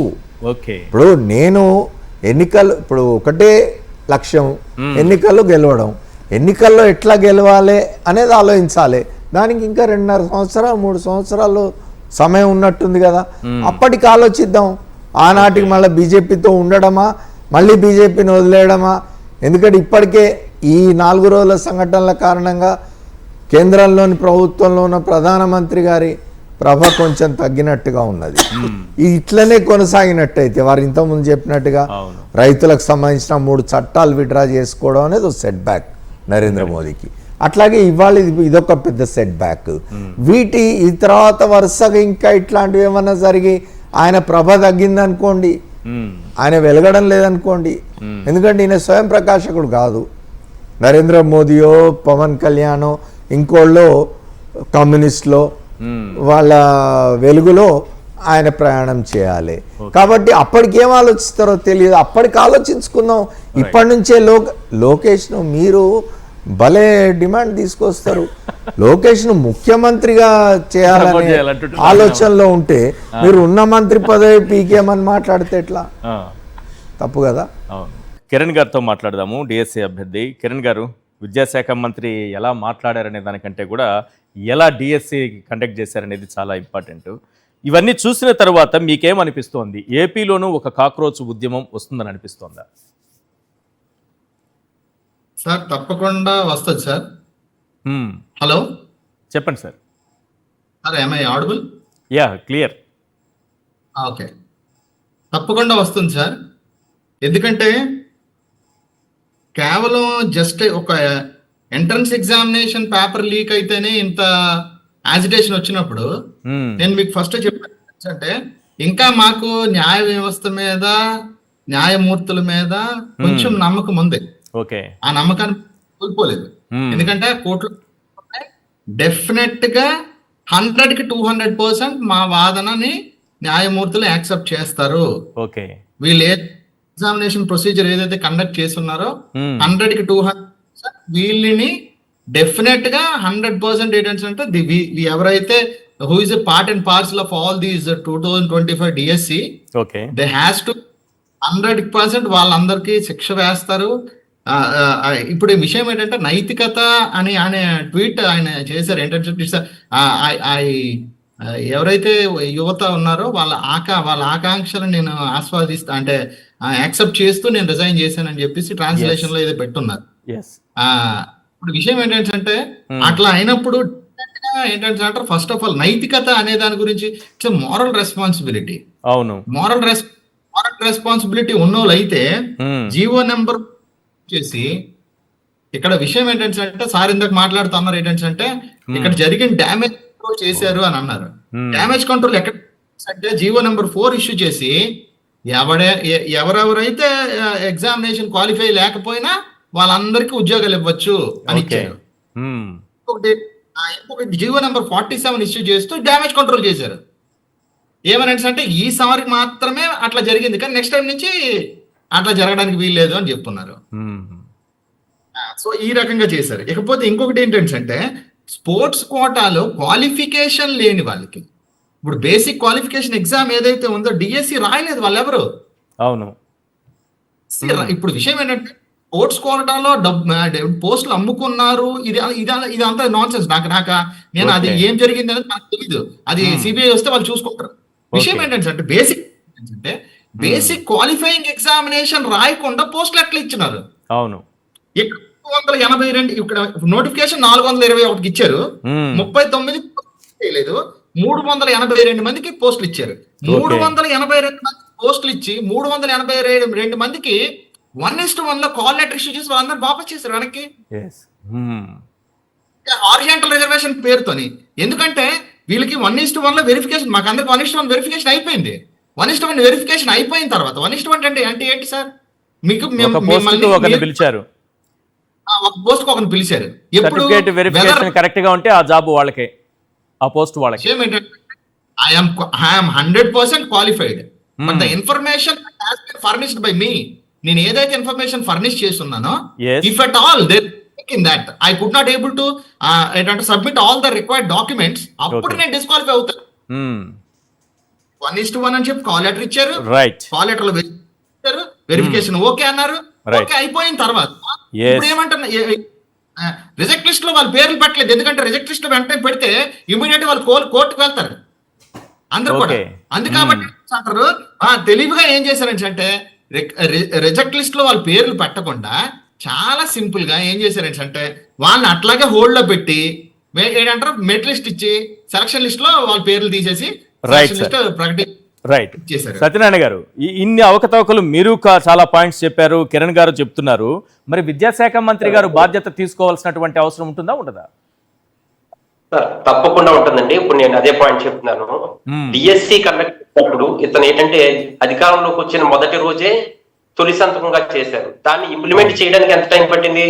14 months తర్వాత నోటిఫికేషన్ ఇవ్వడం జరిగింది. తొలి ఈ సంతకం 14 మంత్స్ సార్, ఈ 14 మంత్స్ అభ్యర్థులు కూడా ప్రిపేర్ అవుతూ ఉన్నారు. ఇతను సడన్ గా నోటిఫికేషన్ ఇచ్చి కేవలం అభ్యర్థులు ఎంత అభ్యర్థించిన, ఎందువల్లంటే లాస్ట్ 6 years పెట్టి నోటిఫికేషన్ లేదు, మేము అనేక మంది ఏజ్ బారైన వాళ్ళ యొక్క కుటుంబ సమస్యల మీద అనేక వ్యాపారంలో కానీ పనుల్లో కానీ వెళ్ళిపోవడం వల్ల మేము ప్రస్తుతము చదువుకునే ఫీల్డ్ నుండి కొద్దిగా బయటకు వచ్చాం కాబట్టి మాకు కొంత సమయం ఇవ్వండి. గత ప్రభుత్వం కూడా మేము ఏం చేసాం అంటే ప్రతిసారి డిఎస్సి అనడం, ప్రిపేర్ అవడం, మళ్ళీ నోటిఫికేషన్ మళ్ళీ లేట్ అవడం వల్ల ఇబ్బంది పడడం కాబట్టి గత ప్రభుత్వం మీరు ఇచ్చినటువంటి మీ యొక్క ఎమ్మెల్సీ ఎడ్యుకేషన్ డిగ్రీ ఎమ్మెల్సీ మన ఉత్తరాంధ్రకు సంబంధించినటువంటి చిరంజీవి గారు ఇచ్చినటువంటి కేవలం అతని మాట వల్లే కేవలం డిఎస్సి ఇచ్చిన తర్వాత 3 months ఇస్తామని చెప్పారు అతను. అదే మాట అభ్యర్థులు అడిగినప్పటికీ కూడా ఎటువంటి పట్టించుకోకుండా వాళ్ళు అనేక మంది ఒక బీపీడీ కాదు బిఈడి అభ్యర్థులు అందరూ కూడా 45 days కాదు 90 days అడగమంటే ఇవ్వలేదు. ఇవ్వలేనప్పుడు అతని మాటకే కట్టుబడి ఉండి అభ్యర్థులు ఎవరైతే నోటిఫికేషన్ ఇచ్చిన తర్వాత 45 days లో ప్రిపేర్ అవ్వకపోతే వాళ్ళకి జాబ్ రాలేదు అనుకుందాం. మరి ఇక్కడ అధికారుల తాలూకా బాధ్యత ఏమిటి?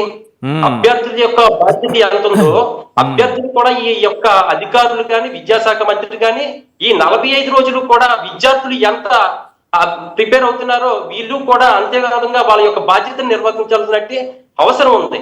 కానీ వీళ్ళు ఏం చేశారు? అభ్యర్థులు ప్రిపేర్ అవ్వాలి, అభ్యర్థులు వీళ్ళు ఇచ్చినటువంటి రిజల్ట్ కరెక్ట్ అనుకుంటే రాలేని వాళ్ళకి ఓకే. కానీ వీళ్ళు ఏం చేశారు? కనీసం ప్రతి దాంట్లోని కూడా పొరపాటు జరిగింది. ఈ 45 రోజుల్లోని కూడా మీరు ఫస్ట్ డే నోటిఫికేషన్ ఇచ్చినప్పటి నుండి ఎండింగ్ రిజల్ట్ ఇచ్చినట్టు వరకు చూస్తే ప్రతి దశలోనూ కూడా వీళ్ళలో ఒక క్లారిటీ లేదు. ఎందువల్ల లేదు? దీనికి బాధ్యత ఎవరు వహిస్తారు? ఎందువల్లంటే కీ ఎన్నిసార్లు మార్చారంటే 4-5 సార్లు మార్చారు. గవర్నమెంట్ ఎవరైనా ఒక సబ్జెక్ట్ ఎక్స్పర్ట్ పెట్టినప్పుడు ఒక క్వశ్చన్ పేపర్ లో ఒక కీ తప్పు వస్తుంది, ఒక ఆన్సర్ తప్పు వస్తుంది, 2 ఆన్సర్లు తప్పు వస్తుంది. ఫిజికల్ ఎడ్యుకేషన్ లో ఎన్ని క్వశ్చన్స్ తప్పు వచ్చేయండి? అసలు క్వశ్చన్ పేపర్ లో నాణ్యత ఎక్కడ ఉంది? ఈ క్వశ్చన్ పేపర్ లో ఈ కీ తప్పు, ఈ ఆన్సర్ తప్పు అని చెప్పడానికి ఒక అభ్యర్థి కోర్టుకు వెళ్లి సొంత డబ్బులతో ఖర్చు పెట్టుకోవాల్సిన అవసరం ఉందా? దీనికి ఎగెన్స్ట్ గా ప్రభుత్వం వేల కోట్ల రూపాయలు, 100 కోట్ల రూపాయలు హైకోర్టు, సుప్రీంకోర్టులో ఖర్చు పెడుతుంది. రైట్. ఇప్పుడు న్యాయం జరిగింది ఎక్కడ? ఆన్సర్ మార్చమని చెప్తే అభ్యర్థికి న్యాయం జరిగినట్టు కాదండి. రైట్ అండి. ఒక నిరుద్యోగి వేల రూపాయలు, లక్షల రూపాయలు అడ్వకేట్లు ఫీజులు పెట్టుకొని తను రాసిన ఆన్సర్ ని కరెక్ట్ అని నిరూపించుకోవడానికి ప్రభుత్వానికి ఎగెన్స్ట్ గా వెళ్ళడానికి ఎంత ధైర్యం ఉండాలి, ఎంత ఆర్థిక స్తోమత ఉండాలి? ఎస్ వెంకటరెడ్డి గారు, ధర్మేంద్ర ప్రధాన్ రాజీనామా నీట్ పేపర్ లీకేజీకి సంబంధించి అంటే ఎవరో తప్పు చేశారు, విద్యాశాఖ మంత్రి రాజీనామా డిమాండ్ చేశారు, యువత నైతికత ఉంటుంది అక్కడ, సో ఆయన రాజీనామా చేయాల్సి వచ్చింది. ఇక్కడ డిఎస్సిలోకి సంబంధించి టీడీపీ కార్యకర్తలకు లబ్ధి చేసే ఒక అంశం జరిగింది. అవి లోకేష్కి సన్నిహితులా లేకపోతే లోకల్ లీడర్లకు సన్నిహితులా? వీళ్ళే స్పోర్ట్స్ కోటాలో ఏమాత్రం అర్హత లేని వాళ్ళకి సర్టిఫికేట్స్ ఇప్పించి మరి వాళ్ళకి ఉద్యోగాలు ఇచ్చేశారు. అంటే ఇక్కడ వ్యవస్థే తప్పు చేసింది, ఆ మంత్రి, ఆ శాఖ, లేకపోతే ఆ పార్టీ నాయకులే తప్పు చేసినటువంటి అంశం. మరి రాజీనామా చేయాల్సినటువంటి అవసరం ఉండదు. ఇక్కడ నైతికత అనేది అసలు ఇష్యూనే కాదనిపిస్తుంది. సార్, ఈ రాష్ట్రంలో ఏం జరిగినా కూడా లోకేష్కి తెలియకుండా జరగదు. పాయింట్ నెంబర్ 1 ఇది క్లియర్. అది పవన్ కళ్యాణ్ శాఖ, లేదంటే ఇంకో శాఖ, లేదంటే చంద్రబాబు నాయుడు గారు పైకి డమ్మి, వెనక మొత్తం నారా లోకేష్ అని అందరికీ తెలుసు. అలాంటిది డిఎస్సిలో ఇన్ని అక్రమాలు జరిగితే లోకేష్కి తెలియకుండా ఎలా జరిగింది? నిజంగా లోకేష్కి తెలియకుండా జరిగితే లోకేష్ ఊరుకుంటాడా? తెలుగుదేశం కార్యకర్తలను ఊరుకుంటాడా? నాకు తెలియకుండా మీరు ఎట్ట స్కాములు చేస్తారని చిన్న పాయింట్ కదా. ఇప్పుడు లోకేష్ తెలియకుండా జరిగింది అనుకోండి, లోకేష్ ఏమంటాడు? ఎట్లా చేస్తారా మీరు నాకు తెలియకుండా ముందు పంపించండి అంటాడు కదా. ఇవన్నీ కామన్ గా ఉంటాయి కదా. ఇప్పుడు ఏంటి? ఇప్పుడు మీ అందరి మీద విద్యాశాఖ మంత్రికి తెలిసే డిఎస్సి అక్రమాలు జరిగాయి. సార్, యువగలం పాదయాత్రలో రోప్ పట్టుకున్న వాళ్ళకు కూడా ఉద్యోగాలు వచ్చినాయని బయట ప్రచారం జరుగుతుంటే ఎస్ రోప్ పట్టుకోలేదు వాళ్ళు, వాటర్ బాటిల్ అందించాడన్న కనీసం ఎవరిని వాళ్ళగా అది ఇవ్వకపోతే ఏం చేయాలి? మేము రాజీనామా అడగండి ఏం చేయమంటారు? ఇప్పుడు రాజీనామా అడిగితే ఏమంటున్నారు తెలుసా? మీరు ఈ డిఎస్సి మీద ఎవరన్నా ఏ పత్రికలు కానీ, ఏ టీవీలు కానీ, ఎవరు కానీ వీటి మీద ప్రచారం చేస్తే తప్పుడు కేసులు పెట్టేస్తారంట. మేము చేస్తాం తప్పుడు ప్రచారం అంట. మేము చేస్తాం తప్పుడు ప్రచారం, నిజమైన ప్రచారం ఎంక్వైరీ చేస్తే తెలిసిపోయింది కదా. మేము అడుగుతుంది ఏంది? ఎంక్వైరీ చేసామనుకోండి. విద్యాశాఖ మంత్రి డైరెక్ట్ ఇన్వాల్వ్మెంట్ అంటారా మీరు? విద్యాశాఖ మంత్రి డైరెక్ట్ ఇన్వాల్వ్మెంట్ ఉంది. విద్యాశాఖ మంత్రి, శాప్ చైర్మన్ ఇద్దరు ఇన్వాల్వ్మెంట్ తోనే జరిగింది ఇది. దాంట్లో పోస్టులు అమ్ముకున్నారు. ఇది క్లియర్ గా విత్ ఎవిడెన్స్లు కనపడతా ఉంటే, లేకపోతే ఎట్లా ఇచ్చారంటే సమాధానం లేకపోతే ఆ స్పోర్ట్స్ కోటాకు మా సంబంధం లేదంటాడు ఆయన.